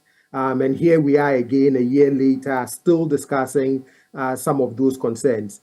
And I recall a comment from one of my friends who last year, when we were discussing this report, said, well, these are reports by external entities, and we should find a way of coming up with our own homegrown indigenous instruments that can be used to look at some of these issues. And I haven't had a chance. I don't want to be petty, but I think today I would reach out to him and be a little petty. I would reach back to him and say, well, at least if you look at the section on the police, some of the things that are being said about the police as an institution, Samson, anybody who read the report from Afrobarometer round 9, 2022, there was a section where there are about 6 or 7 specific questions that dealt with how the police exercises its powers in terms of how it deals with criminals, how it stops drivers, how it deals with protesters. And anybody who looks at that data would not be surprised on some of the things that are captured in this human rights report as it relates to the police. I just wonder the extent to which we take the feedback from these types of instruments seriously to the point that we are willing to do something about it, or whether we tend to see them as it's an indictment and we are not indictable, and therefore as an institution. And for me, the other worrying part is one of the liabilities I'm detecting in our democratic institutions, which is the low levels of trust. I think all of these things makes me understand more and more why, when you ask Ghanaians in Afrobarometer the extent to which they trust key institutions, that those levels of trust are very low. And I'm just hoping that at some point, especially as we are at this good threshold of 30 years of uninterrupted multi-party democracy, we would use it as an opportunity to say, how do we build our institutions? What kind of democratic practice, all the key stakeholders, what do we want to see over the next 30? Because I'm hoping that when we come back at Ghana at 60 of uninterrupted multi-party democracy, the story will be different. We would have reduced our liabilities and improved on our assets. I don't know, but like me, would you like to say, even where the abuses appear to be becoming a bit widespread because of how they get reported, are you prepared to still call them excesses and isolated incidents, which should not be used to damage the security as their general label? Yeah, I think when you begin to see, a pattern, so you're correct. When I was reading the report, initially a part of me was saying, well, in the grand scheme of things, if I count maybe, let's say, 100 instances of the exercise of police power and 8 were deviant exercise of that power, should I then say that, quote unquote, therefore the entire institution of the police is an issue, right? But at the same time, I think it is the accumulation of some of these deviations from the proper exercise of, whatever powers our institutions have that can ultimately become problematic. I think that is why whenever you see those deviant instances, you want to highlight them, you want to raise concern, so that the institution itself can say, okay, here are the things we are doing well. but here are the things that we are being indicted on, and therefore we need to address those things, which is why I think former president's idea of this governance council to look at some of these things is a good idea in principle. For me, the ultimate utility of such a report would be, will the institutions themselves take that information, reflect, and put in corrective measures to address any challenges that a council like that would point out to a given institution. Okay, thank you. They spoke about corruption, referred, give some credit to Afrobarometer. They referred to Ghana Integrity Initiative. If we want to go there, we certainly will not be able to end this discussion. But the matters, and I'm at D. As for D, they say we are good. That's disappearances. There were no reports of disappearances by or on behalf of government authorities. Then C, torture and other cruel, inhuman, or degrading treatment or punishment and other related abuses. They refer to a number of these and then say the police generally denied some of these things, and then go on to talk about the investigation and complaint processes did not effectively address reports of abuse and bribery. Results of internal police investigations were almost never publicly released. I referred to some of that just a while ago. Yes, Joyce.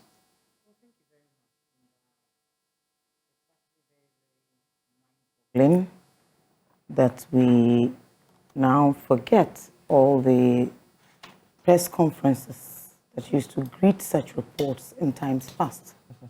But none of that, Samson, the very worst record of the NDC at the time was still miles ahead of what President Akufo-Addo and his government have actually presented. If the report is silent on matters to do with torture, what can be more torturous than hunger and hardship and poverty? So certainly, I'm sure that the police are probably just another arm of all the challenges that we have. Samson, when President Obama visited here many years ago, he told us specifically that what Africa needs is to build strong institutions, strong independent institutions. I'm happy that one of the panelists actually referenced the issues to do with independent constitutional bodies. Are we able now to safely say that these so-called constitutionally mandated independent bodies are still independent? Suomoto. Take what is happening at the Electoral Commission, where you are literally appointing party activists to serve on the main umpire of rather very sensitive elections. Look at our electoral laws. Look at the level of fiduciary obligations that are imposed on the Electoral Commission. So when you have a face of the Electoral Commission beginning to look like an extension of the New Patriotic Party, then certainly Ghanaians have cause to worry. We saw the Afrobarometer report. You know, it's a very respectable, recognized report, and they published on all the same key indices as we are looking at in the U.S. Human Rights Report. Honestly, the stories are almost very similar. Maybe the U.S. report is just a bit more detailed than what Afrobarometer has given us. So what is it we are talking about? The fact that media freedoms have literally been under attack for a very long time are also matters that are within everybody's purview.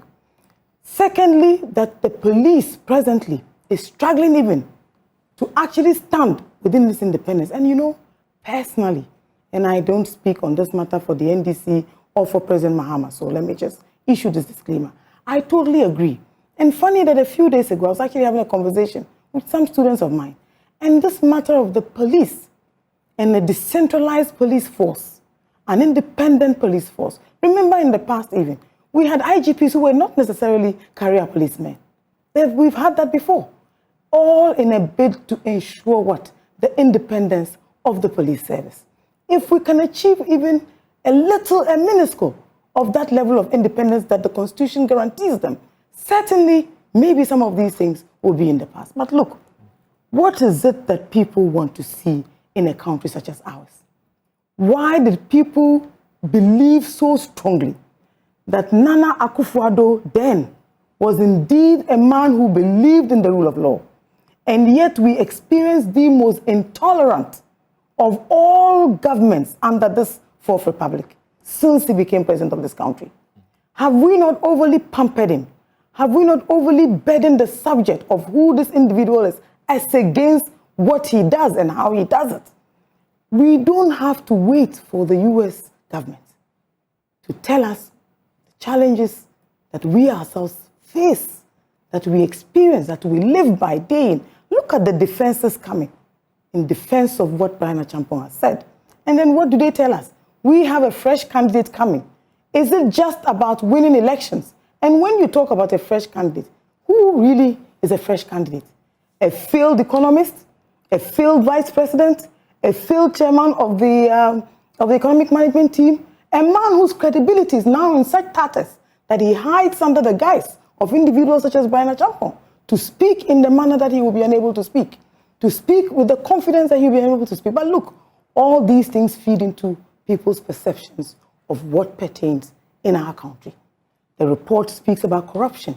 Samson. I don't want us to have a debate, but the reference to a man who hides under Brian Achampong and all, where does that come from? All of that, it depicts the state of insecurity. How our security forces. No, you're pointing at the vice president. All of them. And then you bring yes, Brian because Achampong in fact, you reminded me, the reason why I rope in the vice president, he chairs the police council. He oversees everything that happens in the police service. But is it fair and is it factual to relate Brian Achampong's comment to he being sort of a surrogate? Impunity that has been interpreted I think that's not fair. I think that's not fair. Something, and not factual in the first place. Let me say something. When we talk about insecurity, what are we referring to? What are the things that feed into the perception of insecurity? What are the reasons why the police or the police would actually be singled out even for some of these challenges and meddling even by the state? Like I said, when the matter occurred in Swami, for example, did the police wait for any political interference or directions from anybody? They went straight ahead. We didn't even have a debate on your platform. They have a discretion to exercise prosecutorially. But they determine who should be prosecuted and who should not. Even within those discretions, there are limits. It is the reason why all of you are calling for what? Constitutional what? Amendments or a review for that matter. Because for the first time, that discretion has been called into question by an executive leader who simply doesn't give a toss about what anybody thinks. Samson, you and I don't need the US government to tell us what pertains. And you know, look, we are all probably politicians. So are we all lawyers. So are we all professionals of different categories. But first and foremost, we are citizens of this country.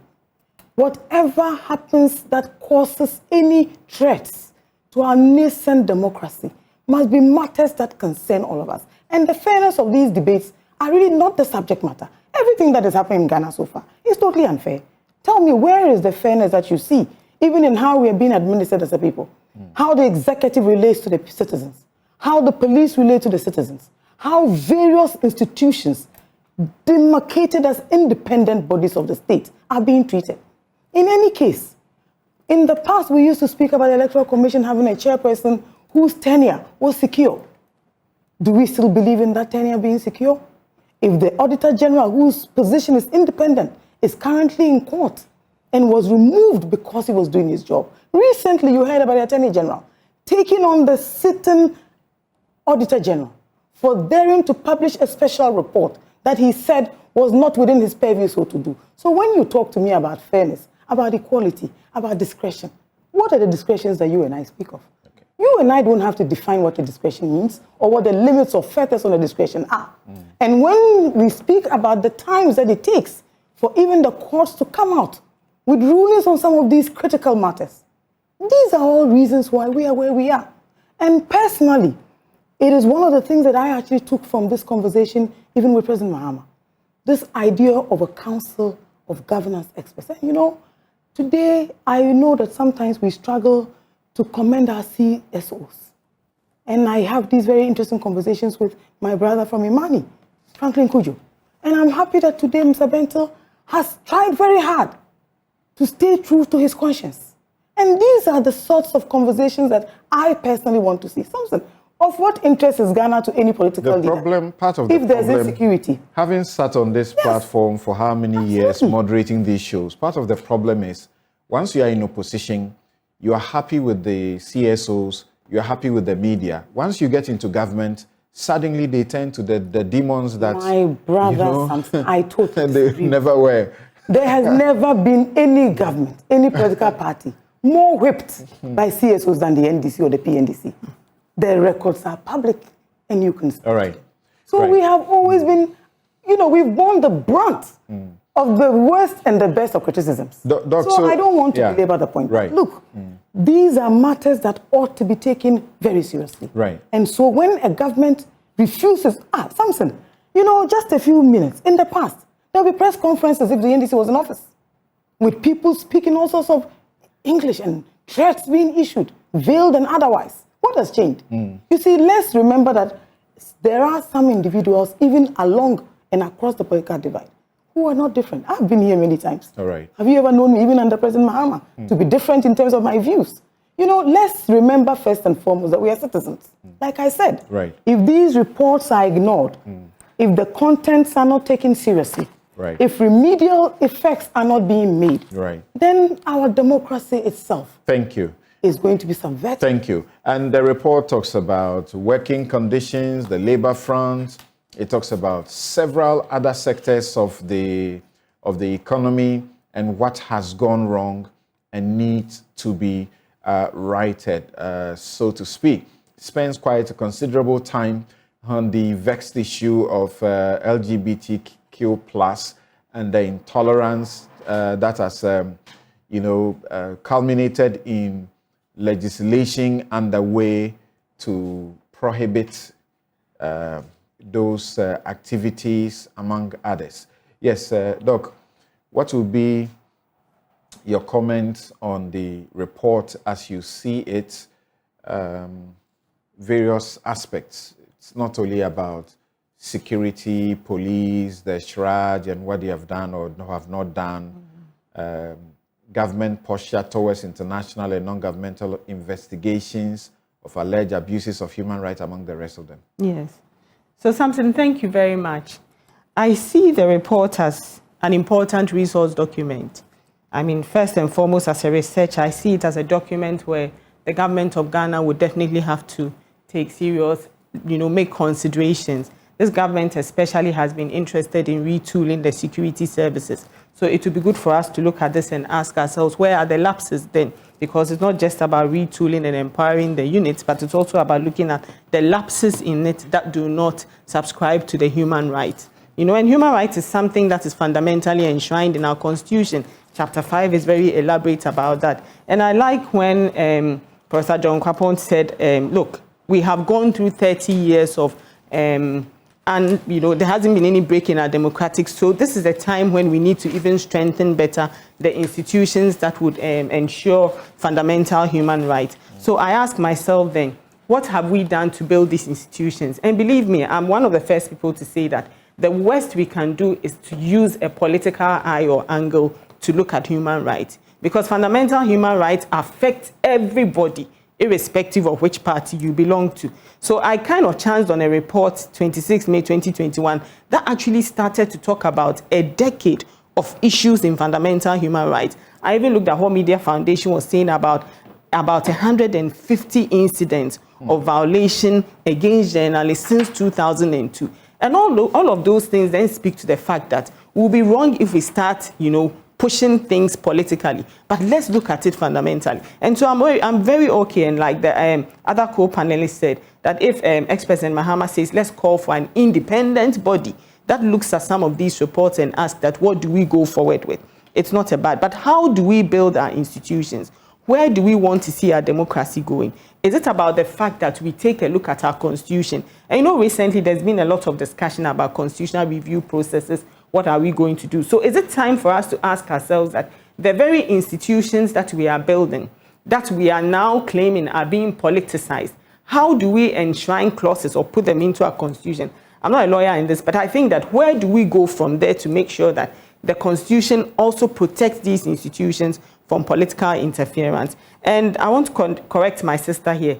The vice president does nothing. It's about bursary allocations. He doesn't meddle in police operations. Even the Ministry of Interior is not supposed to meddle in police operations. So I think some of these things are already pre-existing, and it's not for us to reinvent the wheel, but it's rather to ensure it. And something you see where that last statement in the report says that government took some steps to address corruption. I'm sure it's about the Office of the Special Prosecutor and etc.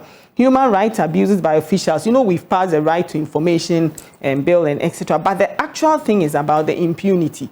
Do we have to enact new laws to deal with impunity? Because impunity is an individual thing. How much power do I hold? How much authority do I hold? And it's said in most of our power corrupts. Absolute power does what? Absolutely corrupts. So we need to look at some of these things and ask ourselves, where do we go from here? This week alone, you know, suicide has been removed from Ghana's criminal offenses. Therefore, it's guaranteeing that individuals, if you survive attempted suicide, now you wouldn't be charged or arrested, but you rather be given medical and psychological. And I think these are all steps in the right direction to protecting our fundamental human rights. So if you look at the report comprehensively, you come to a conclusion that it is not an indictment on political office.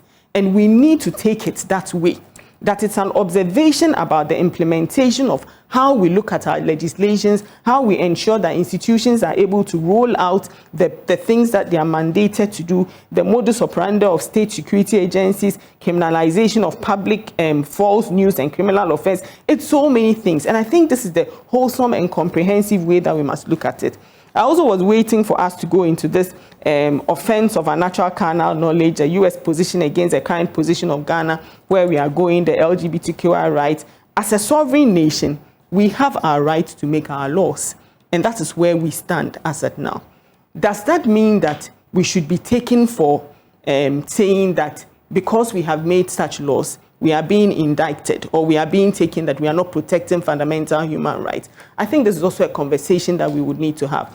As thorny and as touchy as the issue should be, we would have to do it. It's about the private members bill being drafted and the whole thing being brought into the media space and the different comments that came from different sides. You see, one of the things about that thing is, as much as we are crying that we have to take a position as Ghanaians, we also have to realize that everybody has a different stand. We are a country that strongly believes in different religious, has different religious beliefs. So people would also take a different stand, you know, and all of these voices tend to enter the public space and have implications for the way some of these reports then come out. We're talking about how we protect fundamental human rights. So in my opinion, I think that the biggest challenge about all of these issues, especially when you look at the report talks about prison conditions being harsh because they are overcrowded, insanitary. I think there are a whole lot of other things that the report talks about. And in my opinion, I think the biggest challenge for us is the length of time we take in addressing some of these issues that come out with, the length of time we take in even dealing with cases that are even taken, and the fact that perhaps that is what discourages, because you know it's even mentioned in the report that victims don't like reporting. That is also an indictment on us. So these are some of the issues that we should therefore begin to look at. The period of time it takes in dealing with these cases. Some of the cases that, so when we talk about the election violence issues against journalists, and some action is taken, but the length of time makes the whole situation almost null and void. So you never hear anything. Who did I ask? Was it Professor Kwapong? Yes. Do you know the status of the 8 killings, deaths that happened in the election 2020? You don't have an idea? I don't have. In fact, I checked. I've looked at the make you report. feel? It makes me feel that this report then is pointing to these salient issues that we need to look at. And that's just what I've pointed. Does it make that the you length of proud time is of a your big nation, challenge? proud of your country? Would I say does it Eight make me proud? human I'm very lives. proud to be Ghanaian. And I'm very proud that there were investigations and it's been taken up. But I'm not proud to say that it has taken so long. Because comparatively, these are issues. And I think that even recently, there was something about the EU. You know, the EU made the report when they met all the parties and came out with the fact that these are some of the indictments. So I think that we need to tell ourselves that the systems or the institutions that are mandated to deal with these issues, how are we going to ensure that closure comes to assure Ghanaian citizens that there is something being done? You know, I think it's not just about that, but then it also speaks to rape, domestic, but all the different issues. And it seems that we kind of put all of them together and we allow. It talks about the judiciary also. Also about that as the well. pre-trial detention. It puts all of this into one, big umbrella where the delays that it takes denies citizens fundament. And that's why I say it is not about any specific administration, because I have chance of reports that speak to these issues occurring over the last decade. So then it calls for that independent body or something that starts to look at how do we move forward. Does it mean we have to review constitutions and put certain new clauses that actually speak to the fact that if this particular situation is not dealt with, or maybe fast-track courts or something, and that's where I think we need to be looking. I had mentioned earlier, and sometimes one has to be cautious a bit about this, but where there are soups that are conducted, sometimes you get the impression that once you are poor and cannot afford a place to sleep, you are criminal. So they do the soups, and you see the people that they arrest. Some of them, sometimes when they parade them, you can see, somehow you can tell that they are just, maybe they were just passing by somehow and they got arrested because probably they are shabbily dressed or something like that. And if people who are known and matter are even arrested for serious crimes, they get invited by the police. They flag, for example, the Oliver arrest under freedom of expression. And they say that on the February 11, police arrested Oliver Bakavomawo, an activist critical of the government, in response to a series of Facebook posts. After initially charging him with misdemeanor charges of making false statements, police upgraded the charges to felony treason and held him in prison for 35 days before a judge released him on bail. Samson, security operations are based on intel and intelligence, which sometimes you and I are not privy to. So some of those soups, I may not be able to speak to them. But I will tell you something. I have always been very cautious with how I deal with police, and I think that also comes as our individual responsibility. It's unfortunate, yes, and I know there's a lot of social injustice in our system, such that sometimes I even wonder about it when someone steals a goat, the sentence they are given to. Whereas if someone corrupts or embezzles a certain sum of money, either through bank, whether it's private or public sector, the sentence that is meted out to them. So I am very worried about some of those things. As a researcher, I look at it and I compare. But then it speaks to, again, the systems and the institutions and how we mandate or we allow the institutions to be more or less, should I say, I want to use a correct word, they are not compelled by certain, standards or criteria that is set. So we leave a lot of decisions to be, based on the persons. What can we do as the citizens? That's what I'm saying, that we've gone through 30 years of democracy that has been continuous and consistent. If we have two dominant political parties, can we bring our heads together? Because this is something that bothers everybody. Okay. It cuts across all board. If you think it won't be you today, tomorrow it can be your relative. So it is time for us to put our heads together and deal with these issues. That is my take on it. Okay, thank you very much. And I suppose that as these matters are looked at, I'm still somehow, just defiantly, a believer of the fact that some of these things get highlighted and they get a bad brush over our institutions in a manner that is not good. So what it means is that our institutions must be careful about the things that they do. And a while ago, I was just referring to, when I started, I was referring to that situation that happened at the police headquarters. This is a political person, a national youth organizer, and he's been invited by the police. You must expect naturally that the party people will mass up there. And they did. And journalists are coming to cover. They are in a branded multimedia car. They are just pausing at the entrance because of the recent development changes that have happened at the headquarters place. They are pausing and trying to ask a police officer where exactly should they park or go. And they get arrested, get detained for a while, and their vehicle is impounded, and it takes a court order, and a judge tells about his frustrations about police arresting people for traffic offenses and impounding their vehicles when the vehicle is not an evidence of any offense. some of these things happen and they just, get to give us such a bad light. I am one of those that every year the world processes in measuring the justice system in this country, I get questionnaires to fill. Yeah. This year my questionnaire came, they kept repeating. I kept ignoring it because there were certain things I didn't want to talk about them, and I didn't want to be unfaithful to the report. I will be blunt about it, but I don't want it because it makes my country bad. We take a break here.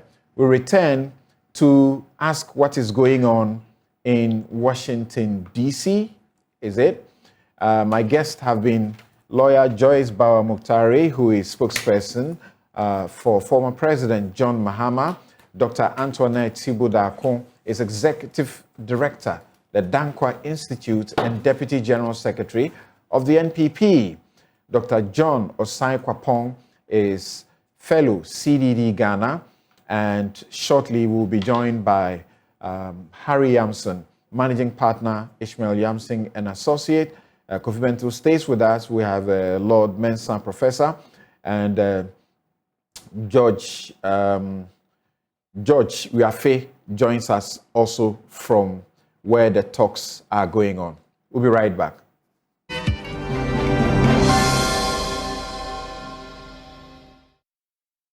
Come back. This is Newsfile. It's the most authoritative news analysis platform, and here on Newsfile, we put Ghana first. There's just a couple more of your messages, and then we go to George Wiafe, who joins us from the IMF talks that are ongoing. And then also we have a professional help us with some analysis of the issues. Of course, Kofi Bento has also been watching what is going on there and joins us, stays with us. Mo BD, he says the irresponsibility and hypocrisy of our politicians will be our doom. They cry foul when it suits them, find nothing wrong when they commit the same offenses. Grown men and women lie and talk more recklessly than first graders. Presidents have lowered the bar. What do we expect? Mike Ajiman says, such a damning report under a self-acclaimed human rights lawyer. As the President of the Republic, the US only puts together what we have known for the past 6 years. You are absolutely correct about that.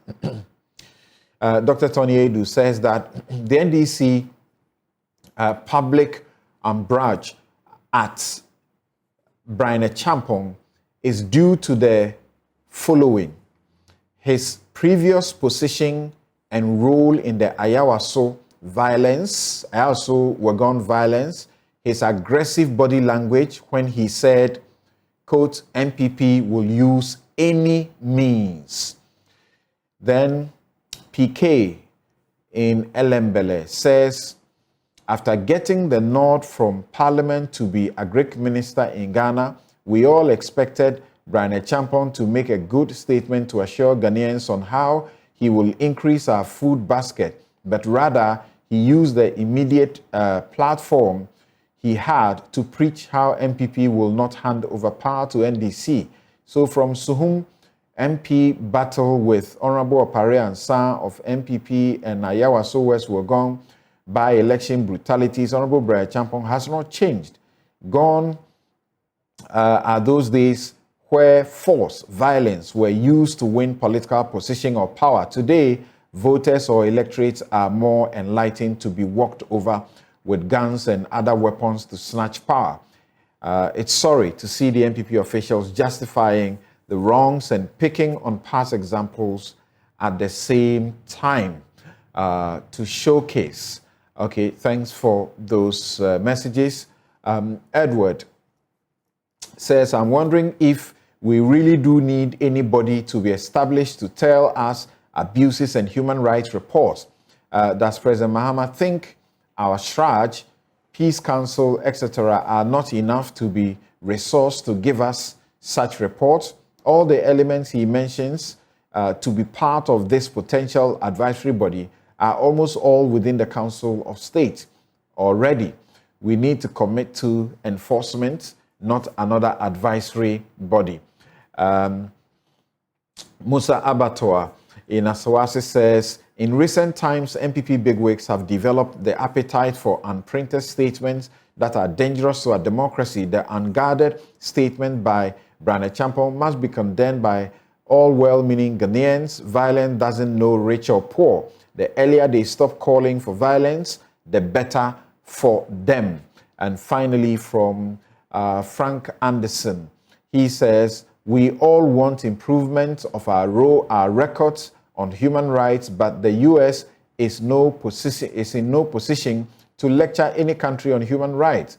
Mass shooting in schools, churches, public places with assault rifles, treatment of migrants at the various borders, police killings of unarmed citizens, etc. In this day of civilization, why should citizens own machine guns?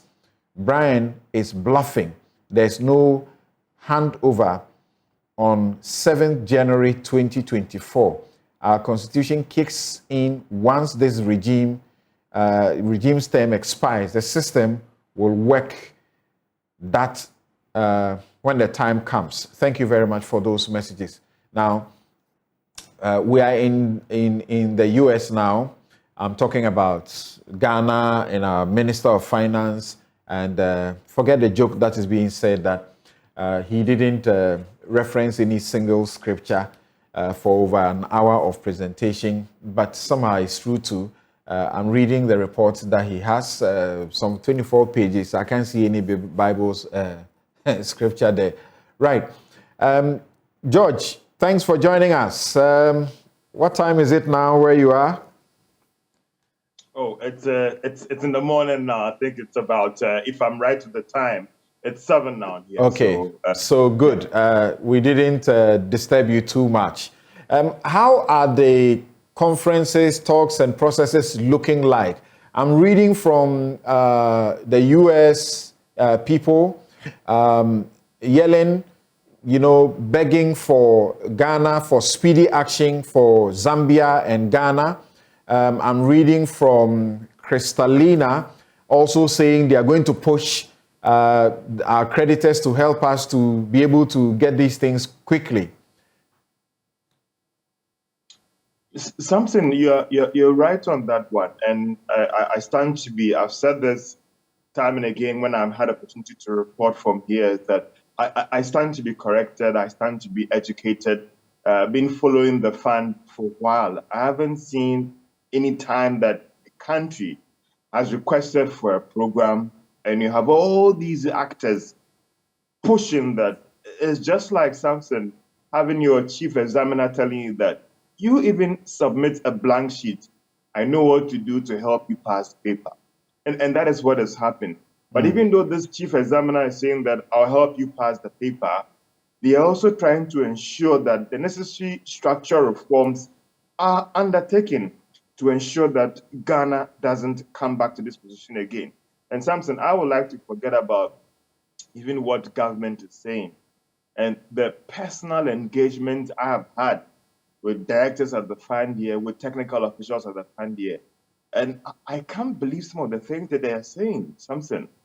Like, listen, I had an interaction with one person yesterday who is one of the critical actors in Ghana's program in terms of approval and all the rest. And it was like, listen, Ghana has met everything. The only issue right now is the external creditors, which they believe that based on the behind-the-scenes engagement that they are also having with these creditors, it appears that these creditors will come on board to approve Ghana's program. They cite revenue, they cite expenditure, the structural reforms. And what, Samson, I will tell you that the fund is not only sitting down waiting for Ghana to bring it, the letters, the reports. They are also behind the scenes, engaging all these creditors, engaging some institutions that even matter in Ghana to try and take the bust.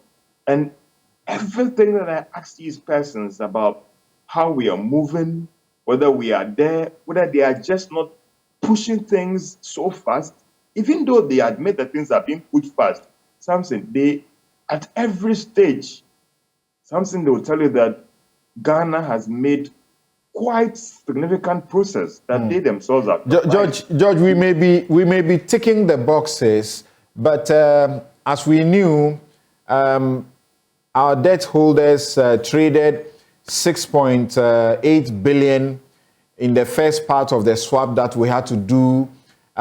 We were hoping that pension funds will increase the amount of debt, the debt swap.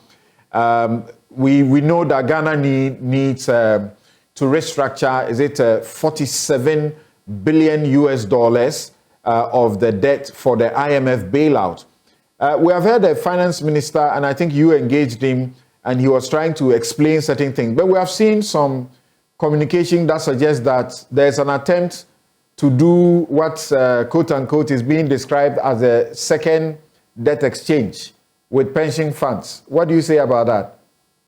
Yeah, Samson, these are picking on the preconditions. And I remember engaging one Kwekukwating here, and his argument was that if these cuts don't happen or revenue doesn't improve, there are other things that should give in. It might have to be expenditure as well.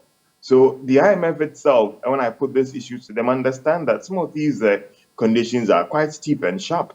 And so if government is not able to make any significant progress in those areas, other areas might give in trying to ensure that our debt situation is brought under control, because these are savings that the government is expected to make to balance the situation.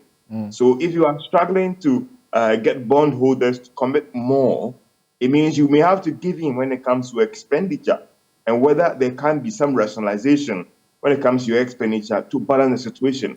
Government, again, and I remember we put this question here to the finance minister, and he was insisting that that is not a second round of debt restructuring, but more of some arrangement that they are trying to reach with these pension holders in trying to manage the situation and ensure that they'll be able to pay these monies on time. So, Samson, I agree with you, but again, if you engage the other side, as in the IMF and all the rest, they feel that something else could be given in to try and balance the situation going forward. And as I said, that when I push hard on these conditions, they claim, and I'll be using this word, they claim that Ghana has made very, very significant process that if today the credit assurance comes in, they will move to the board for Ghana's program to approve. And engaging this person, Samson, he said that Ghana, we need about just 2 weeks to get things together and go to the board. So all other things being equal, Samson,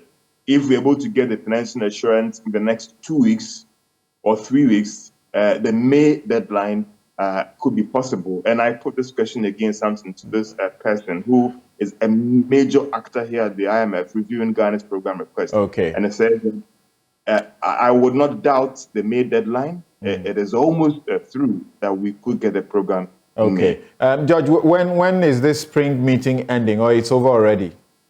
No, it's ending on Sunday, but there are still other bilateral meetings going on. On the part of government, on the part of other actors. Thank you. Thank you very much, George. And like George has been saying, we have made a presentation, and in the presentation you read quite a bit. That it looks like we have done a lot, and we tell them the things we have done.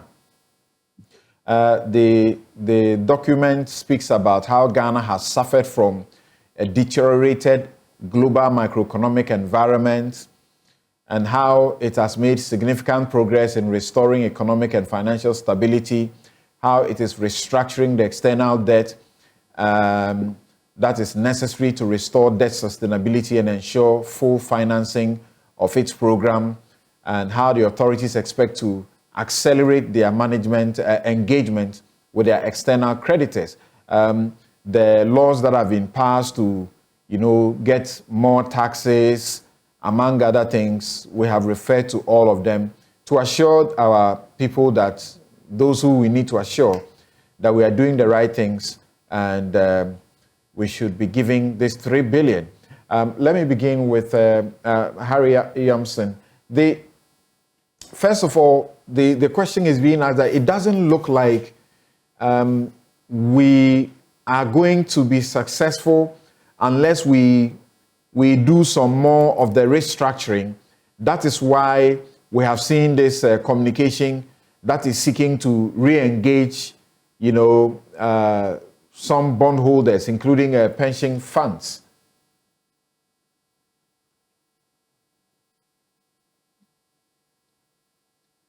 Hello, sir. Please unmute your mic. Sorry, Samson. Can you please repeat the question? Thank you. Yeah, so does it look, likely that the country may have to do some more internal restructuring, and that's why we're seeing the attempt to, a second attempt, to get some pension funds to help the situation before we can get the bailout? Well, we've seen communication, I think yesterday and I think the day before, suggesting that that is not the intention of government. And I think even the suggestion that another round of negotiations with pensioners is being contemplated has caused a lot of anguish. For me, all I'll say is that, it goes back to credibility. I don't think government didn't seem to leave here with a game plan. And government has not been consistent in communicating its own game plan with Ghana. We are hearing government respond a lot to what the external partners are asking, are demanding, are suggesting, are offering. Ghana itself does not have a game plan. And that for me is very obvious. Otherwise, there shouldn't even have been a hint of going back to pensioners, independent bondholders. Because remember, these so-called savings that are being asked of Ghana to demand from domestic bondholders, they are actually household incomes. So if Washington and the externals care so much about Ghanaian citizens and Ghanaian households and living standards, then the question becomes, how do you ask the government to come back and destroy household incomes in the name of debt restructuring? I think that there is a lack of understanding about what all this means for the average person on the street. We have left and gone to Washington without any political consensus about what it is that we are going to do about the fact that this government is unable to generate enough tax revenue. Ghana has a an informal sector that's about twice as large as the formal sector. We are deepening the tax burden on the formal sector. The informal sector doesn't shoulder its fair share. And there's no political consensus to make sure that that is going to happen. Yet we are in Washington discussing. The economy is skewed. We are hopelessly tied into trade that we cannot finance. We haven't had a consensus on that. Yet we are in Washington speaking. People are beginning to starve in this country. One of your previous speakers talked about 65% of people in Ghana not being able to have adequate access to food security. And then we are in Washington talking about savings as if it's some technical thing. It's a very real thing. It's about people's incomes. And I think government should not be raising issues about restructuring, another round of domestic debt conversations. Look, there were parties in the first round that were completely not spoken of. Cocoa bonds, the IPPs, and the rest of it. These are all entities that ought to be brought to the table, because if the individuals and the pensioners have taken the time to sit with government, and they have been offered the opportunity to discount bonds, and bonds have been discounted for government to hit the 89%, was it the 80 or 80% participation? And everybody else also needs to be brought to the table. But you cannot now come back and say that another round of cuts for pensioners, another round of cuts? No way. I don't think that is the route forward. Well, look, let's also as you admit, things are really, really hard, very difficult for people. And this is the situation we are in. We need some salvation. We need to salvage the situation. And so there must be some further tightening. Shouldn't there?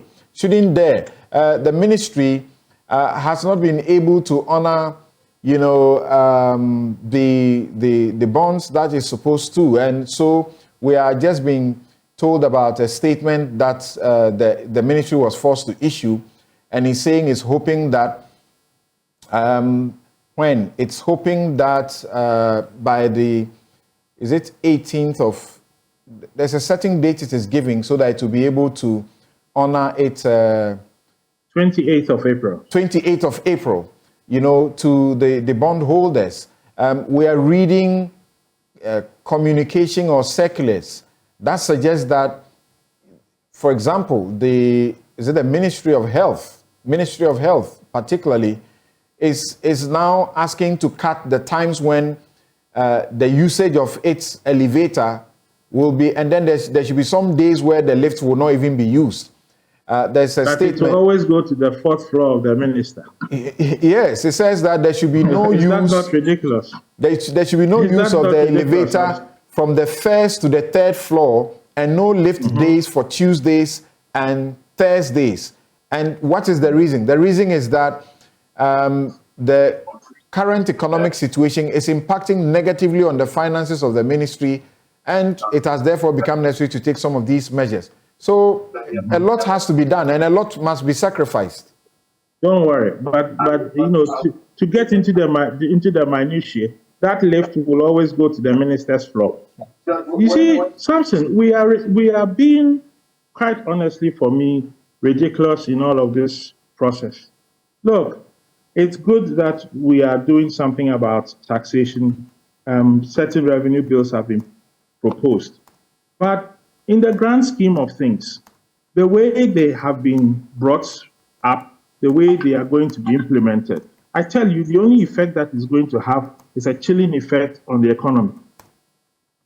It's not going to help us at the end of the day. Certainly not in the up to the medium term, because businesses are just struggling. Businesses are just losing money. Banks see too much risk. They see too much reason why they shouldn't get involved in any attempt by private people to borrow to invest in their businesses. So, yeah, you slap more taxes on the economy, but all that it does is that it sucks the life out of the economy. We are sitting in a situation where government knows from even the negotiations during the domestic debt exchange that it has 83.5 billion of waste, of known corruption, of leakages, of loopholes to tackle. Nothing has been done. We are sitting in Washington chasing 30 billion. You ask, what is wrong with us? 3 billion, not 30 billion. No, 30, well, use the exchange rate. It comes about 30-something billion cedis. Okay. So you are chasing 30 billion cedis. You have access to save 83.5 billion. You ask, what's wrong? When you refer to 83.5 billion, you are referring to some 20 proposals that the bondholders made, which they say will lead to that savings. The bondholders don't say. This is a joint technical committee between bondholders and government. Okay. Both sides agreed that these are valid. What did government do? Nothing. So you have the waste, you have the known corruption, you have the leakages, you have the loopholes, you leave all that and you go and chase 30 billion. Meanwhile, you have 83.5 billion sitting in front of you. There's something fundamentally wrong about the way we are handling this thing. Even in the domestic work, in the work that is being done in Ghana, in the work that is being done by government, in the way government itself is handling the communication, everything is upside down. And quite frankly, there's only one word for it. It's irresponsible. Look, I listened to a leading member of the finance committee say that, the days of government bringing bills to Parliament and then they pass it without scrutiny are over. I ask myself, so where was this logic 6 months ago? How did we pass that 2022 budget? And why are we here? And then these tax bills that came, did anyone analyze the chilling effect on the economy? Or we just pass it because so let us pass it?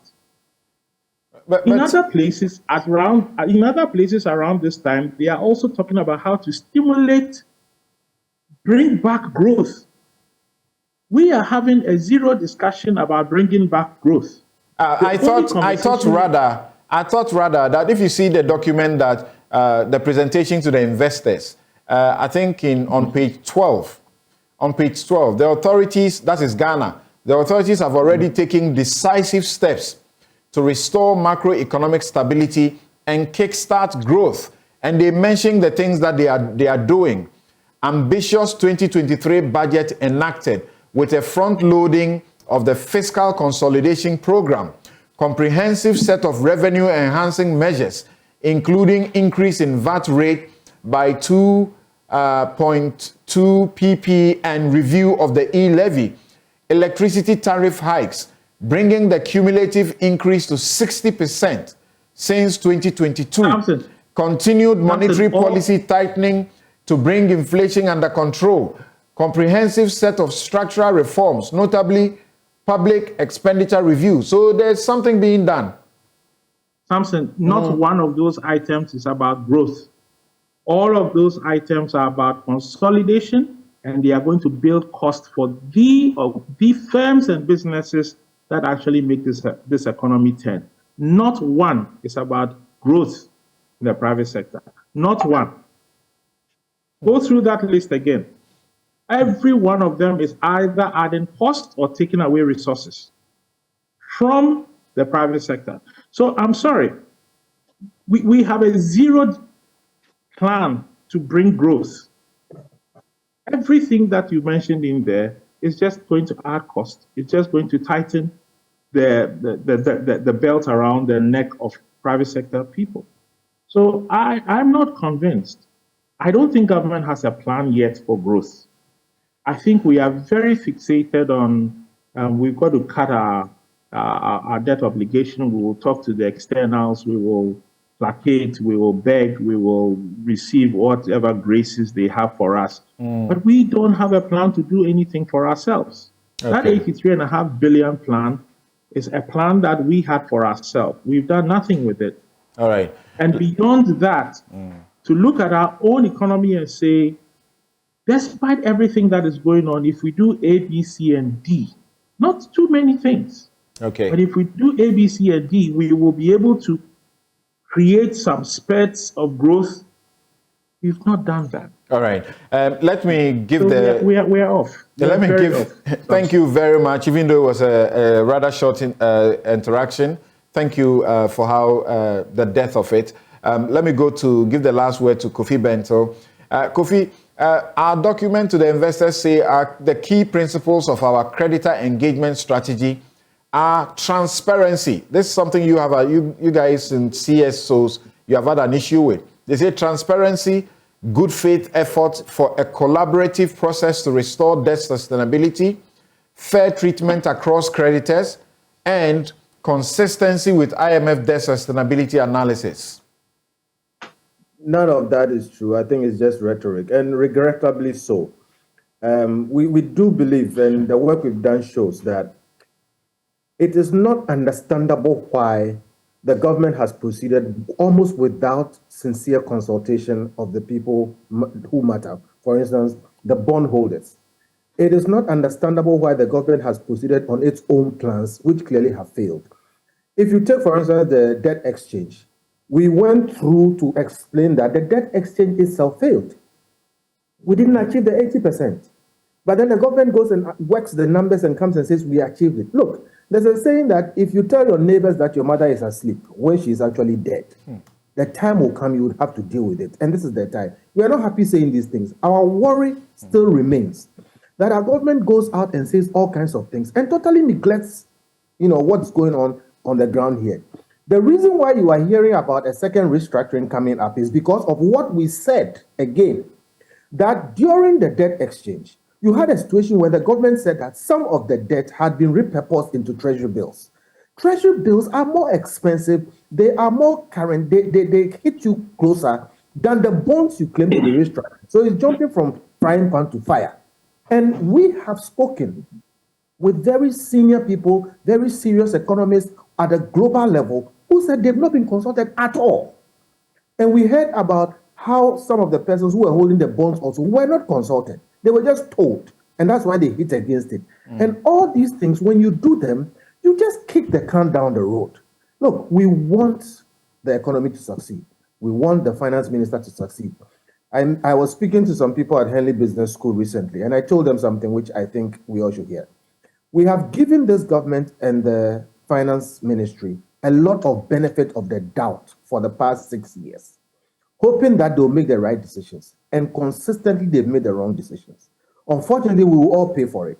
We hope that they succeed. I agree with what George Rafi is saying, that everybody we've spoken to, we've spoken at Imani, we've spoken to about 30 different foreign groupings. And there's goodwill. Ghana has massive goodwill.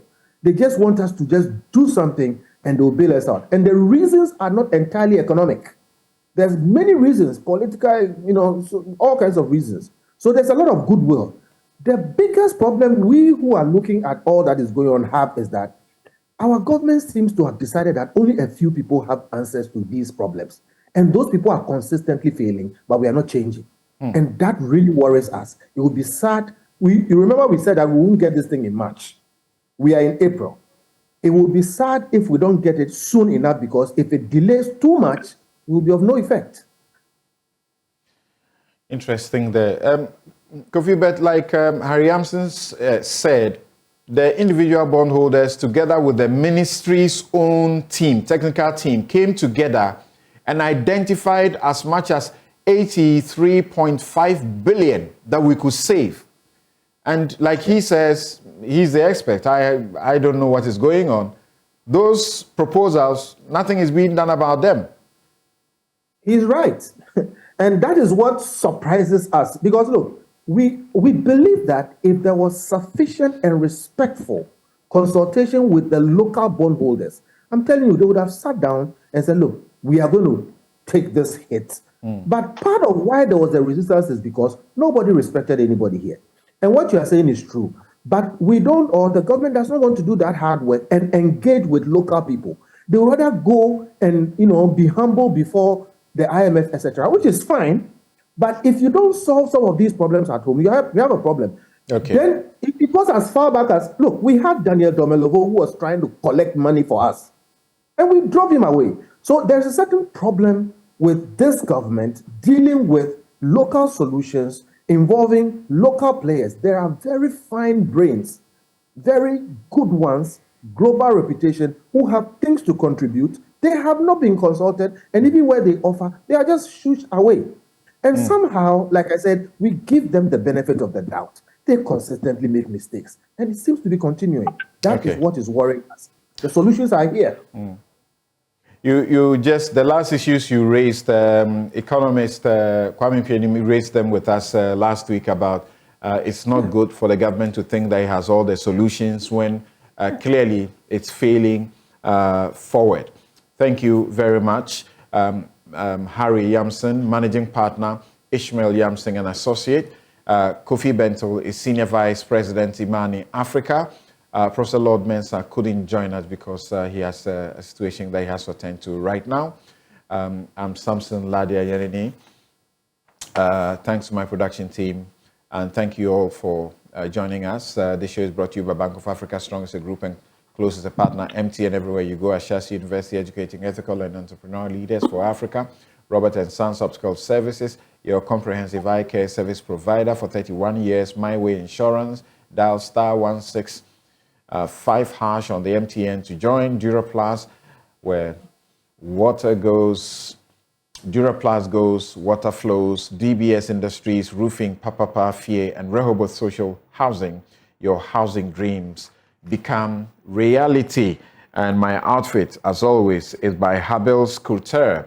You can find Habil's Couture at Adjringano Gate, East Legon. You can call them 0200 84 1988. And as always, tomorrow, God willing, 2 p.m., join me on the show I love best, The Law. It's our weekly legal clinic where we try to empower you with legal education. We are checking law, facts, truth. What is it that decides your case when you go to court? And I'm happy senior lawyer Musa Ahmed, who is head of Ahmed Legal Consult, and Daniel Korang, who is a lawyer and author with Adum Legal Consult, will join me and will help you also understand, if you don't have a lawyer, what can you do if you need to go to court? Did you know that you can actually go to court and prosecute your case by yourself? How do you do all of those things? How do the courts examine your evidence? Do they determine truth? You will get to know whether the courts determine truth or they don't. Thank you. Have a good afternoon. I'm Samson, Lardy, Anyenini.